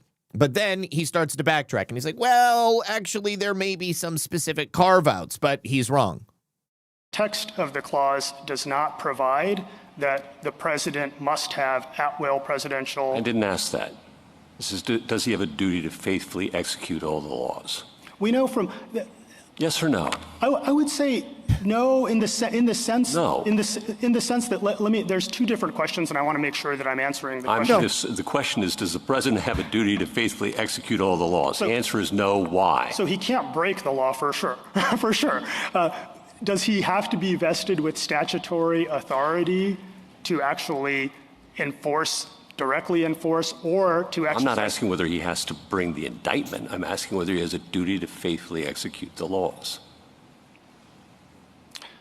I think the president does not, under both history and tradition, have to have plenary power of supervision. But in the case of the FTC, he does have some power of supervision, including if there's a demonstrable, palpable violation of law, the president could absolutely fire a commissioner of the FTC under the plain language of the statute. So the answer is no, I guess. But you say that he has to have direct supervision and removal authority for someone who has conclusive and exclusive authority to bring criminal prosecutions, right? That is our understanding of this court's decision in Trump v. United States. That's your understanding? Yes. But not civil? That's right. And to go back to earlier... And then just to be clear, so that means if the government wants to bring a misdemeanor, that person has to be reportable to the president. But if the government wants to bring ruinous fines and penalties and injunctions, that person doesn't. I don't know the scope of this court's holding in Trump v. United States. I'm asking you for your theory, because it's a very interesting theory. You're building off of two words from Trump versus United States and putting a gloss on it that I'm not familiar with. I had understood the executive power, and he has preclusive authority of that. But this line, I don't know where it comes from. And I'm wondering, I'll be honest, I'll put my cards on the table. Maybe it's a recognition that Humphrey's executor was poorly reasoned, and that there is no such thing in our constitutional order as a fourth branch of government that's quasi-judicial and quasi-legislative. Yes. Maybe you're trying to backfill it with a better new theory that itself recognizes that we've got a problem.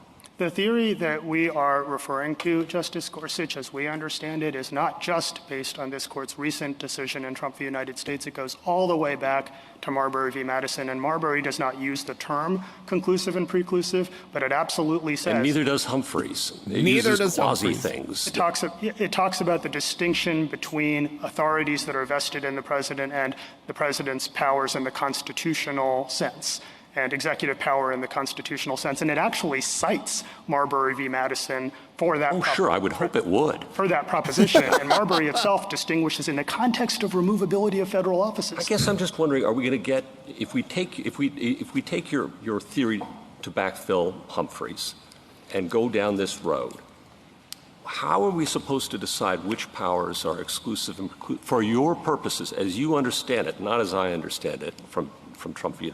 United States, but as you understand it, what powers are going to fall in and what going to fall out? Are we going to have just as much litigation over that as anything else we might do in this case? I don't think so. We've had this modern era of traditional independent agencies for a long time. We haven't had any precedent ever striking them down, and this court has not been, as far as I know, overwhelmed with difficult questions of line drawing. In fact, from 1935 to 2025, we had pretty much unanimity among courts that traditional independent agencies are fine. To go back to— We haven't had a lot of litigation over Humphreys and its limits and its boundaries. And I mean, seal of law, you invoke it as a great decision.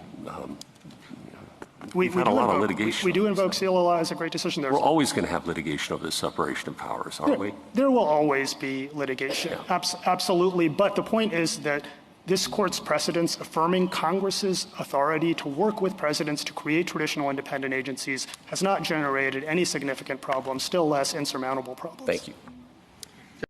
Well, clearly there is a problem now. And as Justice Gorsuch said, Humphreys was written improperly. Or maybe he said something else, but along those lines, Humphreys needs to be reevaluated because the amount of power that these agencies have as a fourth branch of government, which is something that our Constitution and our structure of government does not permit, has allowed them to operate in these quasi areas, which at times are legislative, at times are judicial. And it is simply not something that we can allow to stand. So I am confident that Humphreys will be overturned, and President Trump will, of course, have his Article 2 power reinforced by this new decision by the Supreme Court. This means that any of these cases related to suits against the administration, whether it be Lisa Cook at the Federal Reserve or Slaughter and Bedoya, President Trump will immediately win those cases on this decision from the Supreme Court on Slaughter. Now, we also had Mark Elias, the favorite deep state attorney and lawfare specialist operating in the series of color revolutions against the administration. Here, he is discussing defending limits on coordinated campaign spending. This is the Republican challenge to the campaign finance law, and Justice Clarence Thomas is grilling him about the campaign finance arguments that he's been making. Let's go ahead and take a listen because much like whatever that lawyer's name, Ahmet or whatever, Mark Elias gets a new asshole torn to him by Justice Thomas, who is just brilliant. Thank you, Counsel. Justice Thomas? Just so I'm clear, is there any First Amendment interest in coordinated expenditures?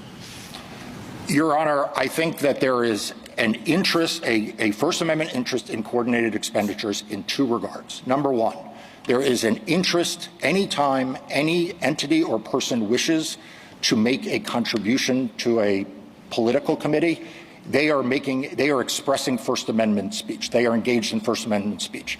Buckley said that that is that is satisfied by allowing them to contribute. So essentially the speech is in the first dollar. It is in showing support for that candidate, and that's why the contribution limits could be $3,500, because the idea to contribution limit candidates, because though the donor is engaged in First Amendment activity, engaged in First Amendment speech, it is essentially symbolic speech. It's the act of giving money. So that's number one. Number two, I think this case would be a very different one if the as-applied challenge, first of all, if it was an as-applied challenge, but second, if it was an as-applied challenge where what the party wanted was its own speech and it wanted to coordinate that speech with the candidate. That would pose a very different case. And there would be different considerations on how that could be limited, which is why in 1996, the brief of the Democratic Party went to what the scope of coordination was, that there should be less of a sweep of what is considered coordinated. But if you're saying, is there First Amendment speech with respect to paying the bills of a campaign so that the campaign staff stayed at a hotel, it is just in the act of making the donation. It's just in the act of making the in-kind contribution. I still don't understand what you're saying. If the party coordinates with the candidate and pays the bill, is that speech, or does that have a First Amendment protection, or is it simply, as you say, a bill-paying exercise? It is speech. It is speech, and under Buckley, what it is treated as is a contribution, and therefore, though it is speech, it is subject to limit by Congress on how much can be spent in engaging in that speech. Here's the problem. If it's speech and freedom of speech is first among our so sanctified rights, how are they going to argue that that speech should be limited? You can't have it both ways. And unfortunately, the Democrats oftentimes like to have it both ways. And perhaps I should not say Democrats, but instead say the deep state. All right. Now, before we continue, I have another brief message from our friends over here on Rumble. You guys, you know that I am a steak man myself. Lisa and I made ribeyes last night. And you may be asking yourself, what do you give someone who already has everything? The truth, you give them the perfect sear. So head on over to mychicagosteak.com/rumble and use the code RUMBLE to pick some incredible steaks up from the Chicago Steak Company. We are talking about the top 2% of beef available in America. USDA Prime and Premium Angus, hand cut by master butchers. That's the kind of marbling that hits a hot pan and fills the whole house with that characteristic smell, that buttery meat goodness. You know exactly what I'm talking about. If you spend $229 on any holiday order, you're going to get a free gift arriving at either your home or your loved one's door. It's going to include 6 free petite ribeyes, plus you're going to get free shipping. That would be $240 in premium steak, absolutely free, coming with that order. There's also the unboxing itself, a black and gold gift box that's totally worth unwrapping, packed with dry ice, smoke rolling out when you crack it open, the kind of thing you want to do on camera, just that type of Christmas morning energy everybody loves and expects every December 25th. And it's not just another sweater. This is going to be dinner that becomes a memory. So head on over through that QR code or use the link in the description or the chat to mychicagosteak.com/rumble and use the code RUMBLE so that you can get this free deal. Free shipping and 6 free ribeyes with that $229 spend. Thank you so much to mychicagosteak.com and, of course, the good folks over there at Rumble. Really do appreciate you.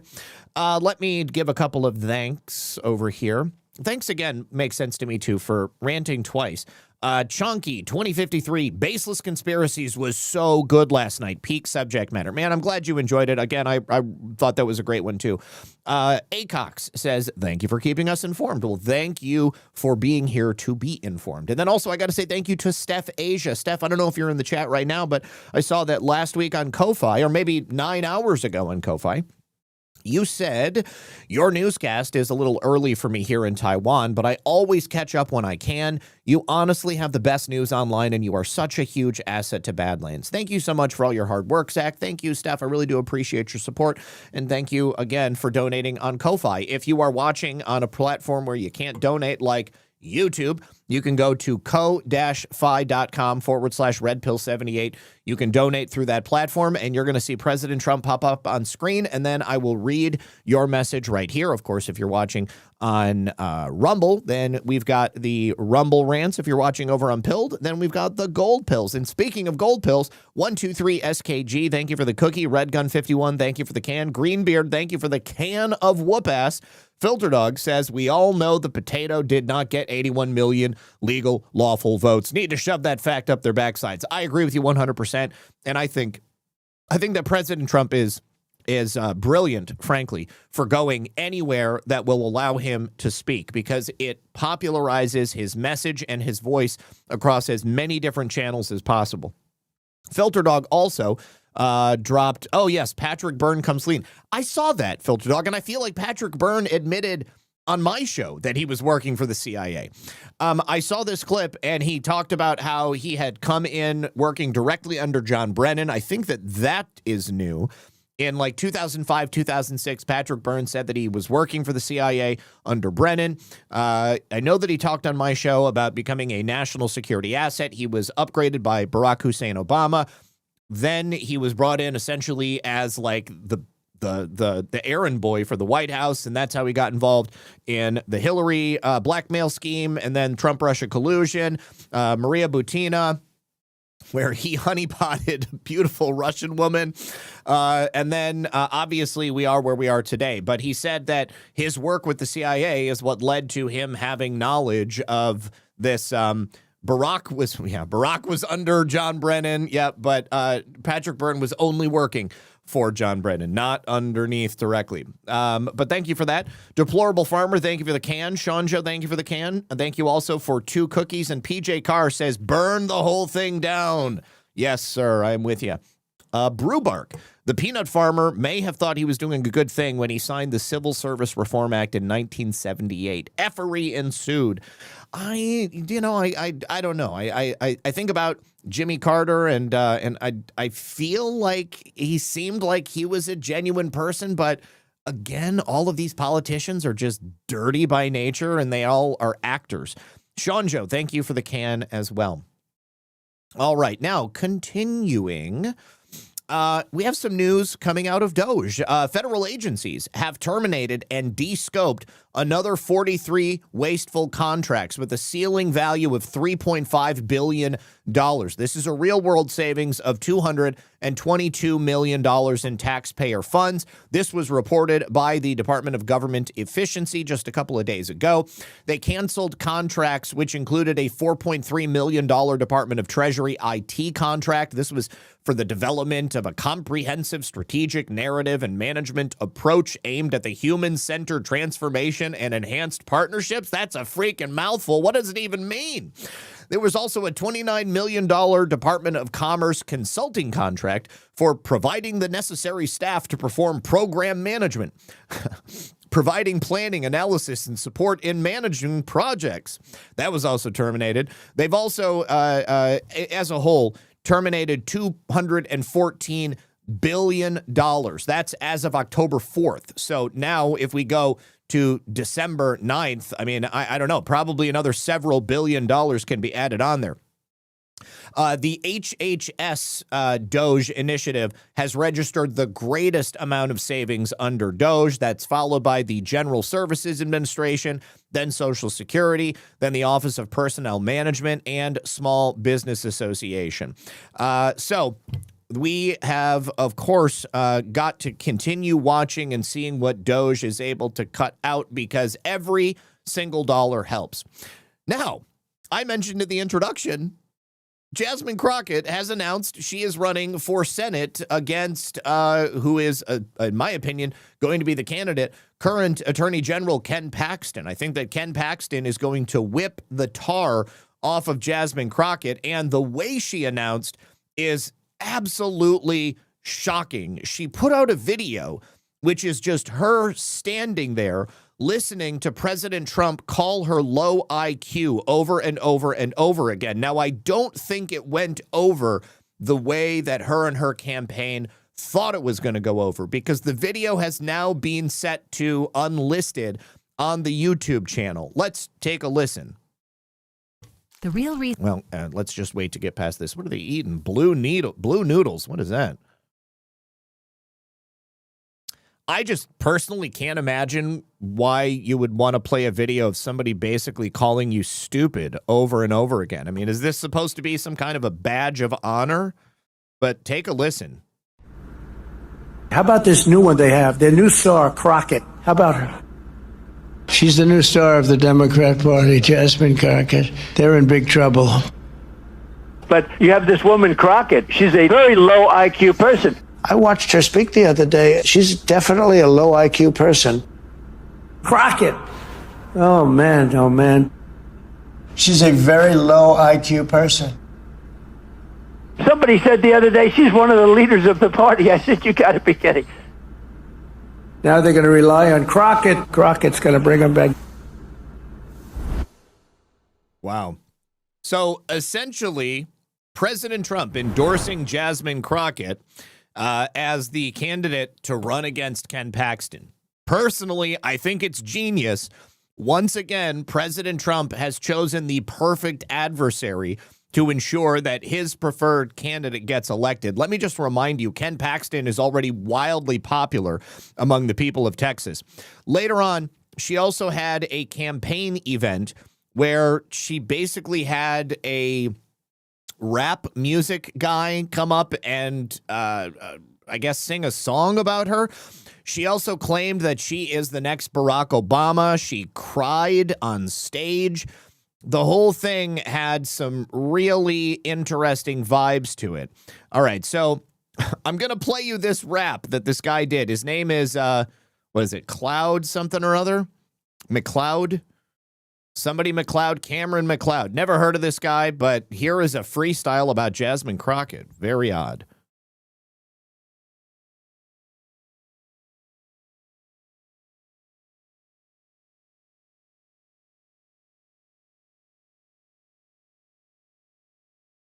And we're going to see how this go. All right, y'all ready? Let's get into it. Okay. She ain't never scared and she ain't never been. Who is willing to go toe-to-toe against the president?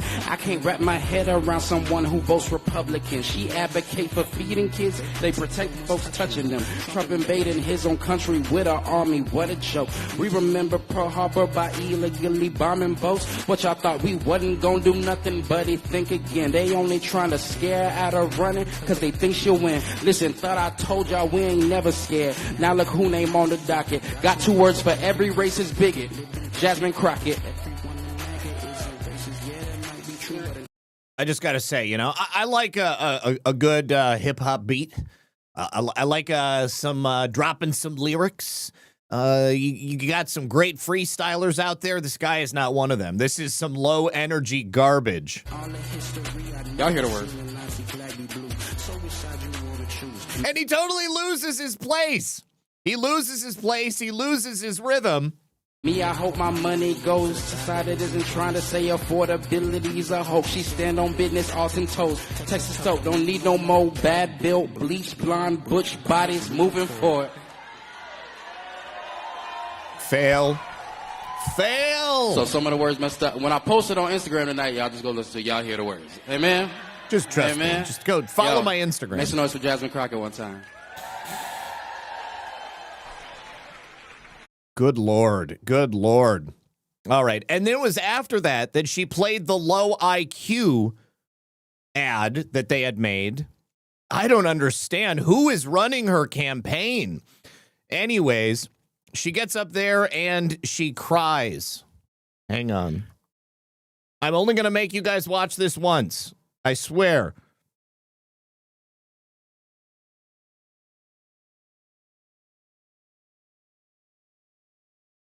So I decided that I would join that public defender's office.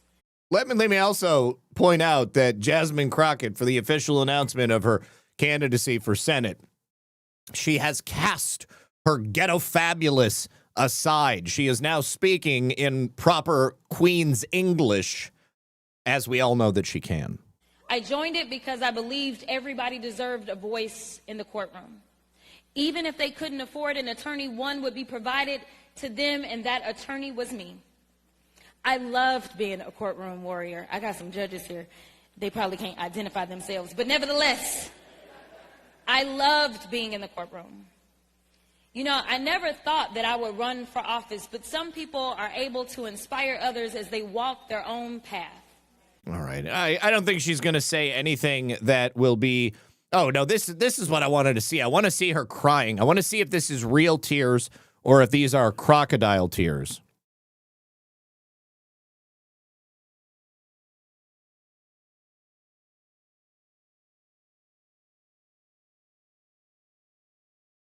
Right now, many people wonder why I jumped in this race so late, and I just want to be.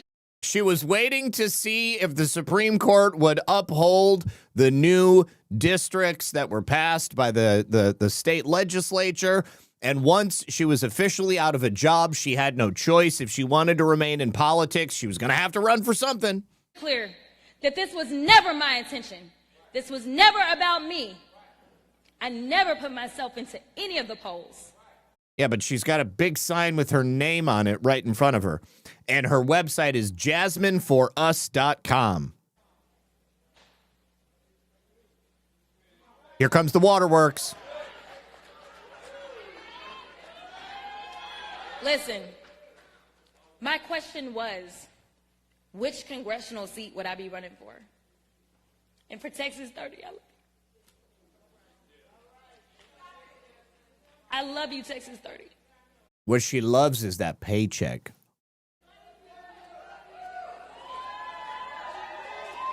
She loves the accolades she gets on MSDNC, MS Now, CNN, and all of the other crap news that she gets to show up and collect a paycheck. Okay, I'm gonna finish. But the more I saw the poll results, I couldn't ignore the trends, which were clear, both as it relates to the primary as well as the general election. I could have played it safe and continued serving in the United States House of Representatives for as long as my constituents would have me. Well, no, you couldn't, because your seat was literally going to be gone. You would have had to run for a totally different seat, which was now leaning far to the right. Let me say thank you very much to Sabrado. Good to see you. Zach, Baseless Conspiracies was so good. Great show. One of the best BCs yet. I appreciate you. ZBM says, LOL, I think that is because she is actually retarded. Loving the show tonight. Love you too. Eden's Refuge, she doubled down on her low IQ with that video. Yes, she totally gave up the ghost. Everything President Trump said about her was correct. To imagine that it's a good move to play the president of the United States just talking about how stupid you are over and over. I would be mortified personally. Like, oh my gosh, I wouldn't want to show my face in public. So the Democrats have also put out a video comparing President Trump to the Kansas City Chiefs. I don't know what this is about. They thought they were going to be clever and try to dunk on POTUS by comparing him to the Chiefs because I guess they're struggling. I don't watch football, but it backfired because internet users pointed out the truth. This is on their official Democrats X account. They posted a video mocking the NFL team and President Trump, calling them washed, which I guess is washed up. I got to turn this down because I'm probably going to get a... Okay. Oh, yeah. And this is President Trump supposedly falling asleep in a meeting. I tend to think he was just resting his eyes. Oh, President Trump stumbles once. Oh, into the sand.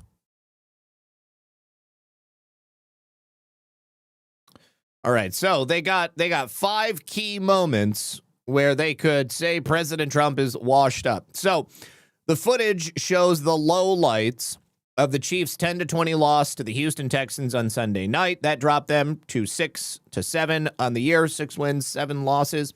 And the Chiefs are now in serious danger of missing the playoffs for the first time in Patrick Mahomes' career. Now, while they mock the Chiefs, The video showed President Trump supposedly falling asleep during meetings, slipping on stairs, shanking golf shots. This is from a party that installed a dementia patient for 4 years. And of course, that's what people on X had to bring up. So let me get this straight. The Democrats are comparing Donald Trump to the Chiefs, the National Football League's greatest dynasty since Tom Brady and the Patriots, trying to dunk on them, which obviously includes Travis Kelce, whose fiance is the biggest Democrat celebrity endorser of all time. The Democrats are so dumb. What else? Making fun of Travis Kelce and his fiance as your biggest celebrity endorsement is an interesting strategy. All the Swifties keeping the GOP in office in 26 was not on my bingo card. While the Democrat Party is calling the Chiefs washed, the Chiefs love their Chief fans love their teams. Who on the Democrats' social media team think the Chiefs are washed up? Taylor Swift was a huge Kamala Harris supporter too. Travis Kelce is a big Democrat with a huge podcast. Everyone, this is the dumbass liberal sticking liberals into a post made to bully them. Zach Rodham. Travis Kelce is a known Democrat whose fiance upped your voter registration. I would suggest you take down that post ASAP and edit it with the correct people. If you're pissed about the Democrats' tasteless tweet about the Chiefs, go ahead and tag Ken Martin 73 and let him know. He's the chair of the party. It's one thing to trigger your opponents, but pissing off your own supporters is next level stupid. Other than voting 3-1 in your favor, what's Kansas City ever done for you? Oh, man, they really don't know what they're doing.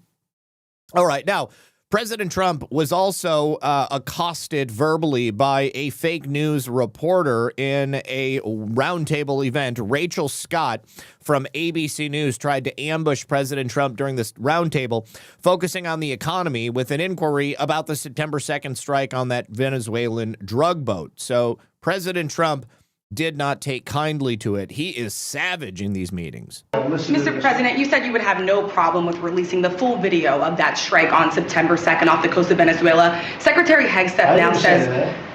You said that. I didn't say that. This is ABC fake news. You said that you would have no problem releasing the full video. Okay, well, Secretary Hegseth... Whatever Hegseth wants to do is okay with me. He now says it's under review. Are you ordering the secretary to release that full video? Whatever he decides is okay with me. So every boat we knock out of the water, every boat, we save 25,000 American lives. That was a boat loaded up with drugs. I saw the video. They were trying to turn the boat back to where it could float. And we didn't want to see that because that boat was loaded up with drugs just like everything. Tracer, President Trump's wardrobe, his makeup, his hair, none of that cost the American people anything. He doesn't take a salary and he doesn't have the government pay for any of his stuff. But every boat we shoot down, and I don't know if you know, we're 92 or 94% down in drugs coming in by the sea. And we're trying to find who are the 6%.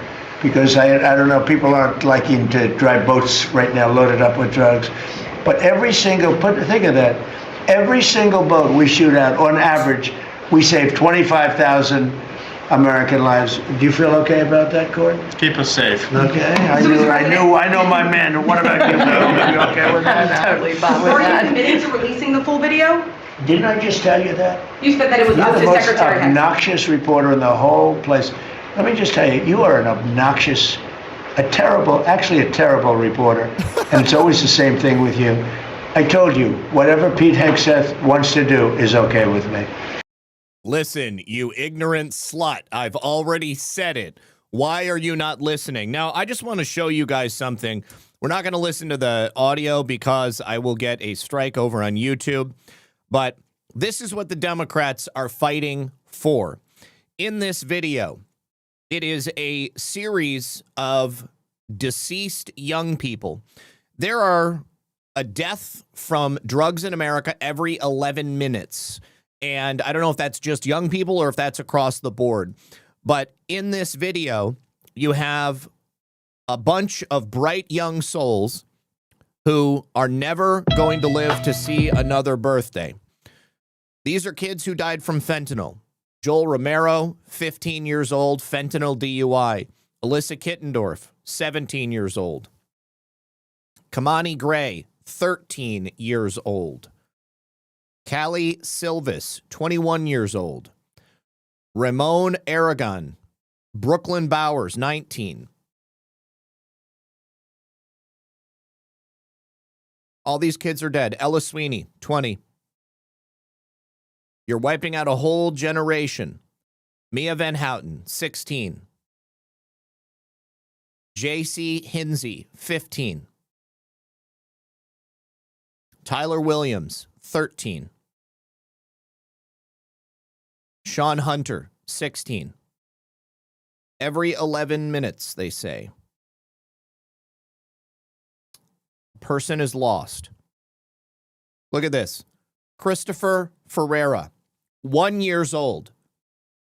The baby, 1 year old. Undoubtedly, this child probably got into his parents' drugs.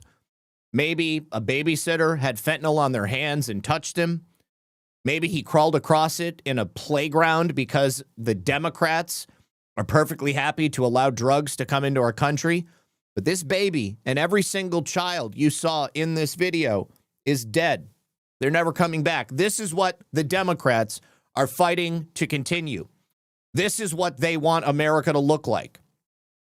They want people dead. They want generations destroyed. And they want to make money off of your suffering. That's what they're fighting for. Every single one of these people bitching about drug boats getting blown up in international waters. I don't care. Kill them. Take them all out. Stop the drugs. President Trump has stopped 92% of the drugs coming into the United States through the Caribbean. Fentanyl deaths are down now for the first time in years. And the potency of fentanyl is also being reduced. What they found from drug busts is that the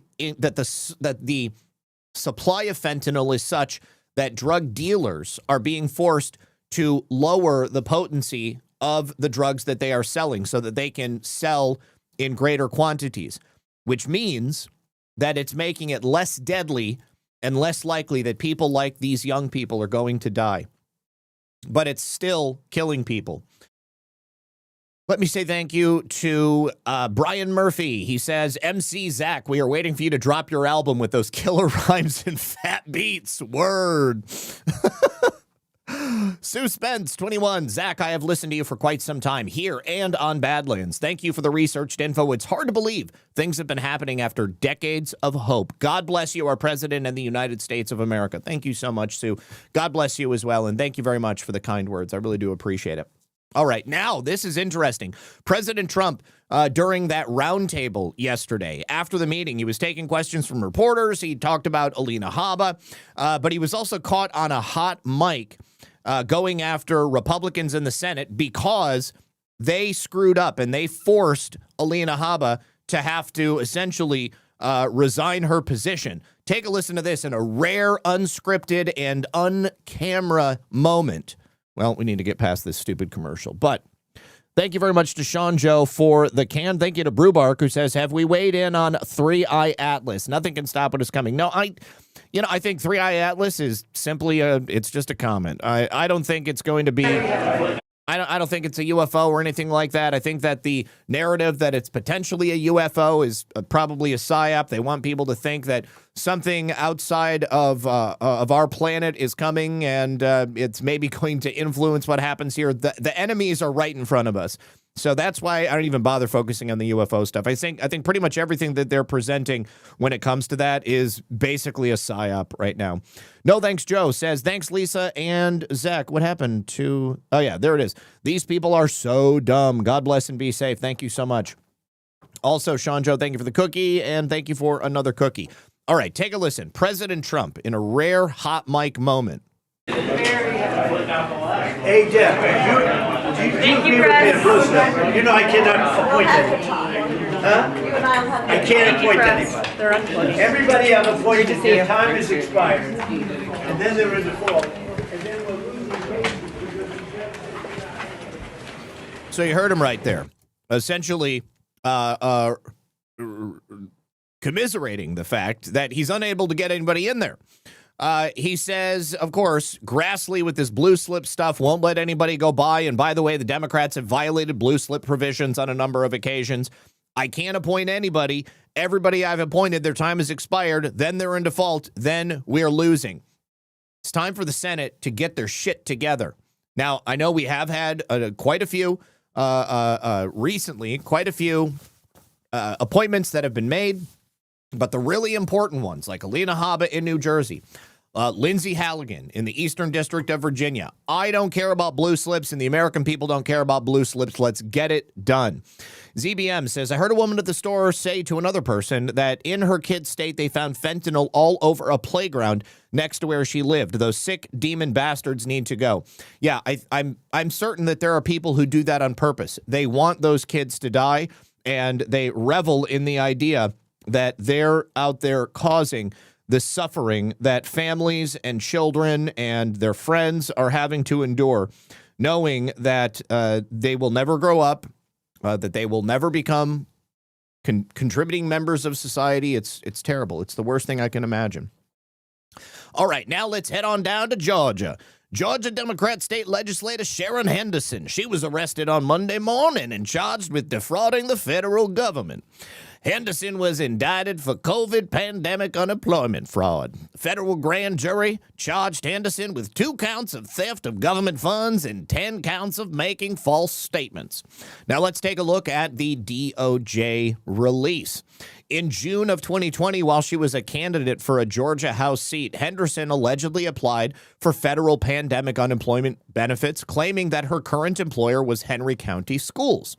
Although Henderson had worked as a substitute teacher for Henry County Schools for 5 days in 2018, nearly 2 years prior to her application, she had not worked for Henry County Schools since that time. Additionally, the substitute teacher agreement Henderson signed in 2018 included an acknowledgement that substitute teachers are not eligible to draw unemployment wages. Nevertheless, Henderson allegedly stated in the application that she worked for the school system throughout 2019 and as recently as March 10th of 2020. Also stating that she had pay stubs as evidence of that employment in 2019 and that her place of employment was closed as a direct result of the COVID-19 public health emergency.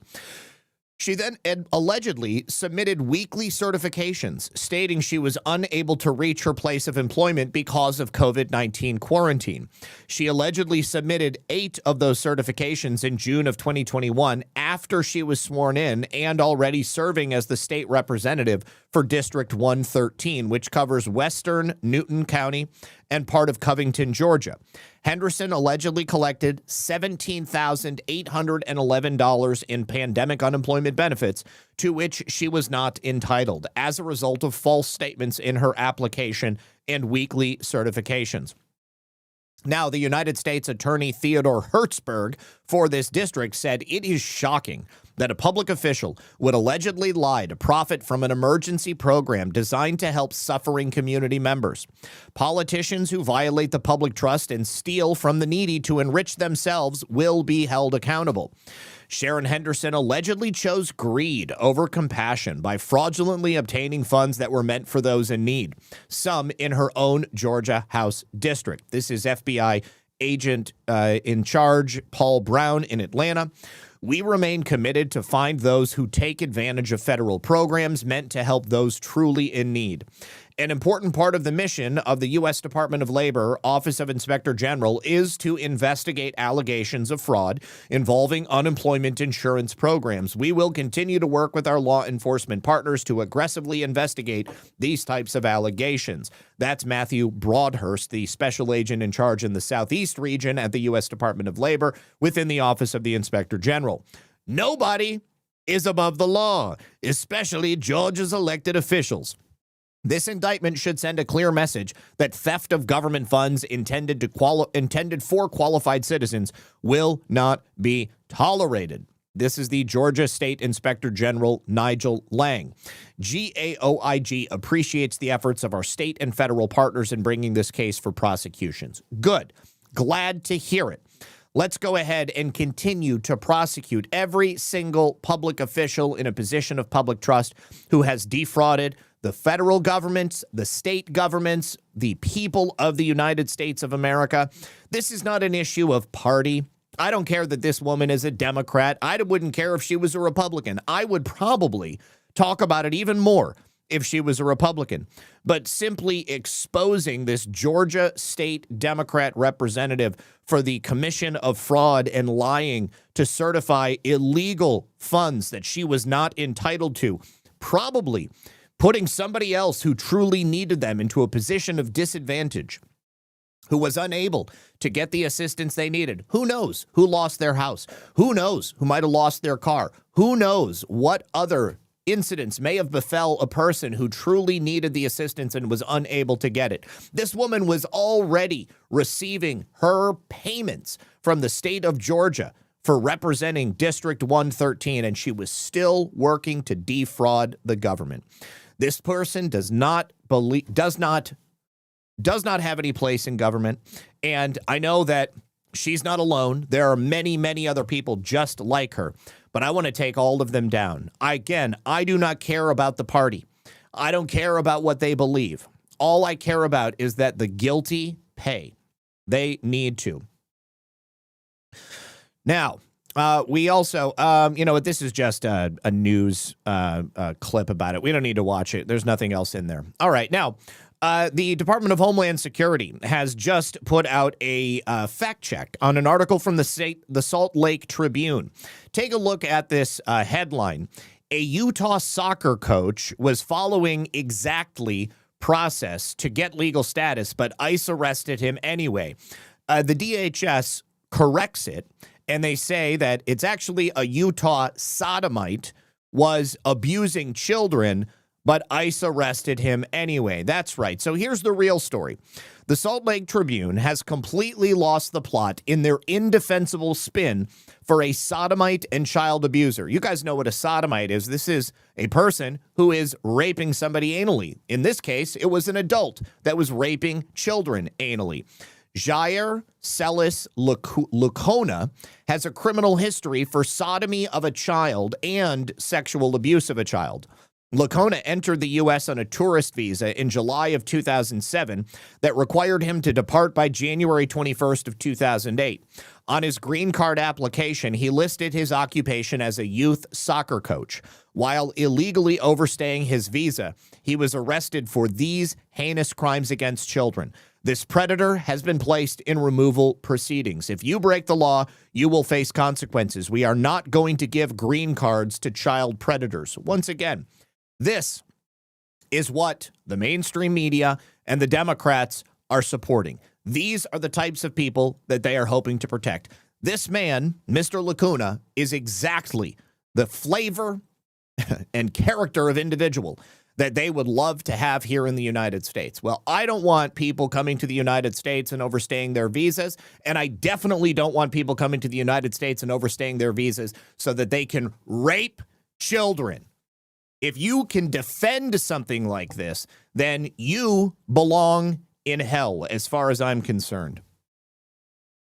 Now, we have a major problem. It would appear that ICE has a leak, a major, major leak, because the Border Patrol and ICE were on an operation in Illinois, and when they showed up to their scheduled location, rioters were already there, which means that not only are these guys being tracked, we know that's happening. There are websites and tip lines that these people are calling into. They've got people whose only job is to follow them around and try to make their jobs difficult. But to show these people having arrived before ICE even got there, that means that before these agents left the office, somebody tipped them off and told them where they were going to go to. You will be held accountable for your actions! We are in Maple. You think it's your right being able to fire these weapons against normal civilians?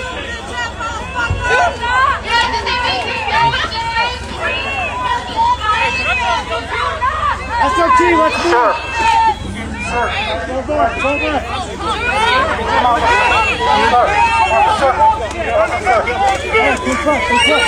attack the agents! Do not attack the agent! I'm trying to help! Okay? 608, 608. Sir. Any more left back there? You identify who is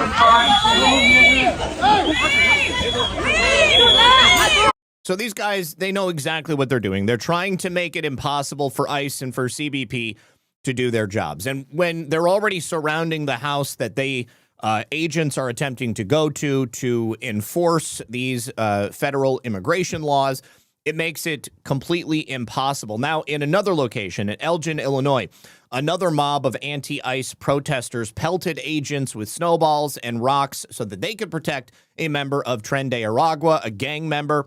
And this illegal alien is from Venezuela. His name is Luis Jesus Acosta Gutierrez. He resisted arrest by intentionally ramming an officer's vehicle into a tree, according to the agency. He ran from the scene on foot, and he barricaded himself inside a stranger's apartment. Here is the ICE agent's vehicle, completely destroyed the tree. That's not very green of them, is it? The New York Post reports that the illegal migrant from Venezuela then went out on the balcony and spoke to ICE agents who tried to get him to exit the apartment and surrender. Meanwhile, a large crowd of anti-ICE protesters amassed and began assailing the agents with snowballs and other projectiles.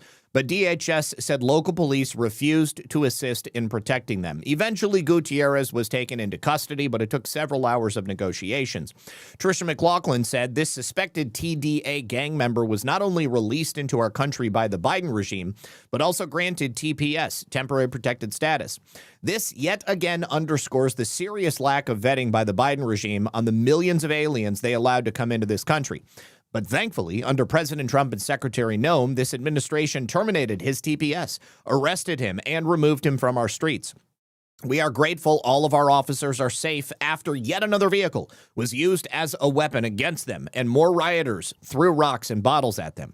Our officers are experiencing more than 1,150% increase in assaults against them as they put their lives on the line to arrest the worst of the worst criminal illegal aliens. This violence against law enforcement must end. It's not going to end until they start cracking skulls. And I don't care if we see it on the news. When you see these people throwing rocks and bottles and weapons at the agents, every single one of them, in my opinion, has just put themselves in the line of fire. They need to be taken down so that we can get this mission taken care of and get these people off the streets. Let us now go to a story also having to do with Tricia McLaughlin. What we have here are a couple of individuals, New Jersey residents, also leftists. They've just been arrested for threatening to hang Tricia McLaughlin. They wanted to torture and kill her, and they also plan to shoot ICE agents on sight. Two New Jersey brothers under arrest and charged with threatening to hang DHS Assistant Secretary Tricia McLaughlin. Ricardo Antonio and Emiliano Roman Flores allegedly posted on X that they wanted to torture and kill her. Other social media posts alleged from the brothers' account reportedly referred to shooting ICE agents on sight. John.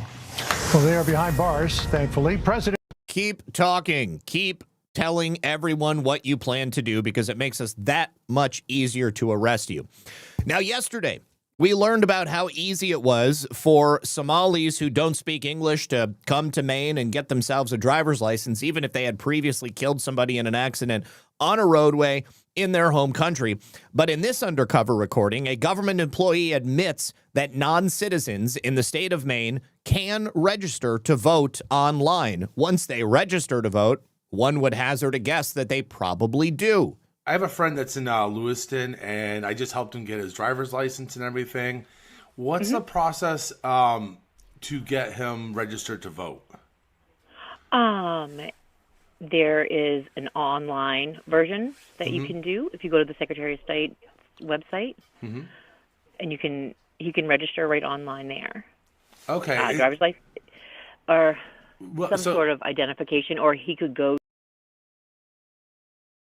the town office, or the town office can send him a voter reg application. So as long as he has his driver's license ID number, he can just do it online? That makes it pretty easy. And an address, of course, yeah. Yeah, okay. So the one hard part is that His address is the refugee center in Lewiston. They let him get his driver's license with that on there. Is that going to be a problem, or it doesn't matter? I think that should be okay. Okay, and then And if not, if you can't get him registered that way, call the city hall, and they can just send out a card. Thank you. I've been he doesn't speak English, so this has been really difficult. He actually came here. Sure, it sounds it. He came here from Somalia. So, and then is there a step process that he has to show documentation that he's an American or naturalized or a citizen or anything? Yes, it has right on that card. There's the questions at the top that ask that. Okay, so as long as he just checks he's a U.S. citizen, it's okay. Okay, so I was just double checking. It's honor based. So what you're saying? Kind of, yeah. Okay.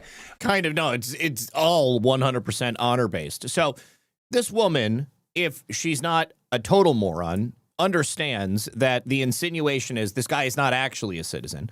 All he has to do is check that he is a citizen. This is the same process they have in California, the same process they have in Michigan. It's always based on the honor system. Now, I would also like to announce to you guys that the U.S. Court of Appeals for the D.C. Circuit Panel has just ruled in favor of Pete Hegseth. This is over the dispute on transgenders in the military. Pete Hegseth had previously banned them as the Secretary of War, and in a 2-1 ruling, they have held that District Judge Anna Reyes's efforts to halt the enforcement of this rule by Secretary Hegseth has in fact been insufficient. And so they have now granted the Secretary of War to continue to enforce this. Transgenders are no longer allowed in the military. And so this is now something that we're not going to have to worry about anymore. The last story I would like to mention here is about a Utah father, Wellington, Utah. A father is now facing an attempted murder charge after he stabbed a man 17 times for making comments about this man's daughter. This is not just any man who was making sexualized comments about his daughter. He is a registered sex offender. Thad Gruel tells police that he stabbed this man in an effort to protect his daughter. Based. He confessed, stating that he intended to kill the victim to protect his daughter. Investigators reportedly say that Gruel lured the victim, whom he had met days earlier at the post office, out of his apartment by asking if he wanted to go on a walk to grab some food. Well, that's when he attacked him. The man survived the attack, but his condition is unknown at this time. Gruel reportedly told detectives that the victim was a registered sex offender. We can learn that that is true, according to online records. It's unclear what comments the stabbed man had made about Gruel's daughter, but in my opinion, 32-year-old Tad Gruel was doing exactly what was necessary to protect his child. He is, however, booked into Carbon County Jail, and the investigation began when police were called to the home in Wellington after reports of this man covered in blood standing on his porch. Now, emergency personnel found the victim a short distance away with multiple stab wounds. The victim was not identified. Of course, they want to protect his identity, but he was taken to a nearby hospital where doctors determined he had been stabbed 17 times. The police spoke with the victim, who stated he didn't know the name of the attacker, but he had met him several days earlier at the post office, and they did identify Todd Gruel. Gruel has denied stabbing the man, but he admitted to abandoning his weapon at the scene, and he also admitted to the assault later. The victim told police that the suspect stabbed him repeatedly and then leaned over him, saying he should think again about making comments about his daughter. A subsequent search of the property discovered suspected drug paraphernalia, including methamphetamine and marijuana, but Todd Gruel is facing attempted murder and drug charges. Sounds like he's got some demons that he's dealing with, but personally, I'm totally in favor of people defending their children. This is something that I think a lot of people can get behind. And before we go, let me go through these final thank yous over here on Pilled. Thank you to Sean Joe for the final 3 cookies of the program. Do appreciate you. And also thank you to Rumble and TWC. So did you guys know that 75% of the Nobel Prize-winning ivermectin that helped save millions during the pandemic is primarily made in Asia? not the wellness companies. Introducing American-made ivermectin. It's safe, trusted, and produced right here in the USA. For more than 30 years, ivermectin has shown a proven ability to eliminate parasites, and new research also points to potential benefits for skin, immune, and cancer support. Now, most pharmacies charge $5 a tablet, but the wellness company is offering a higher 18 milligram dose for only $3.33 each. You'll get a 6-month supply designed for 4 21-day cycles, all at an unbeatable price. Get your U.S.-made ivermectin today by scanning the QR code on screen or head on over to twc.health/rumble and use the code RUMBLE to save $30 off plus free shipping. This is available for U.S. residents only. Thank you very much. All right, final thank yous over here on Rumble. Let's see. Tony D. The impressions. So much fun. You never know when it will happen, but when it does, it's comedy gold. Thank you so much, Tony. I appreciate you. G. Fontez, plus 40 million got financial benefits for the flu. 2/3 of unemployed got more than their job paid them. 1/5 got at least double, and most got 79 to 105 weeks. That's legit claims, and many states gave more. Yes, absolutely. Many people ripped off the system, and they got away with it. I think that they thought they would always get away with it. I am so glad that I am self-employed and that I did everything exactly by the book. So I'm not worried about anybody coming after me because I didn't rip anybody off. We have a lot more people to indict. We have a lot more people to arrest, and we have so many more illegal aliens to get off these streets. We need to make it as uncomfortable as possible for them to continue existing in a world where they are currently in violation of any number of federal laws and regulations. All right, you guys, I really do appreciate you. I, too, am hungry, and I will see you guys tomorrow at 5 p.m. for another episode of Red Pill News Live. Before we go, I have to set up a raid, and I have to hand out the gold pills. I also got to say thank you to Sir Dunks-a-lot for the shades. You are a scholar and a gentleman. All of you are for supporting the program. Do appreciate you. Let me see. What do we got set up for a raid?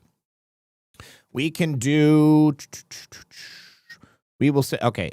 Brad. Brad is live right now, so I will send you guys over to watch Brad. 1 second. I need to set it up over here on Rumble as well. Open link in a new tab.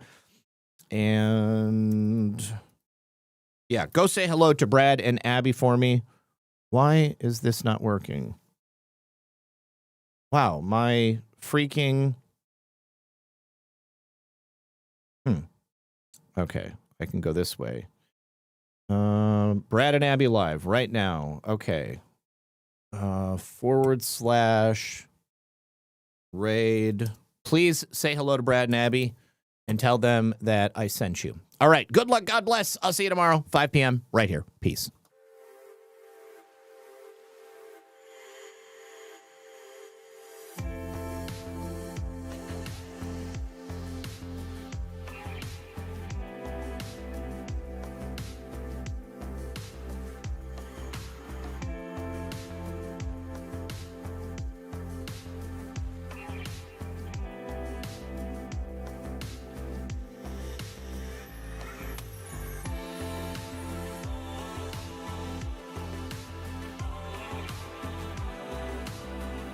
We are in the middle of a blackout right now.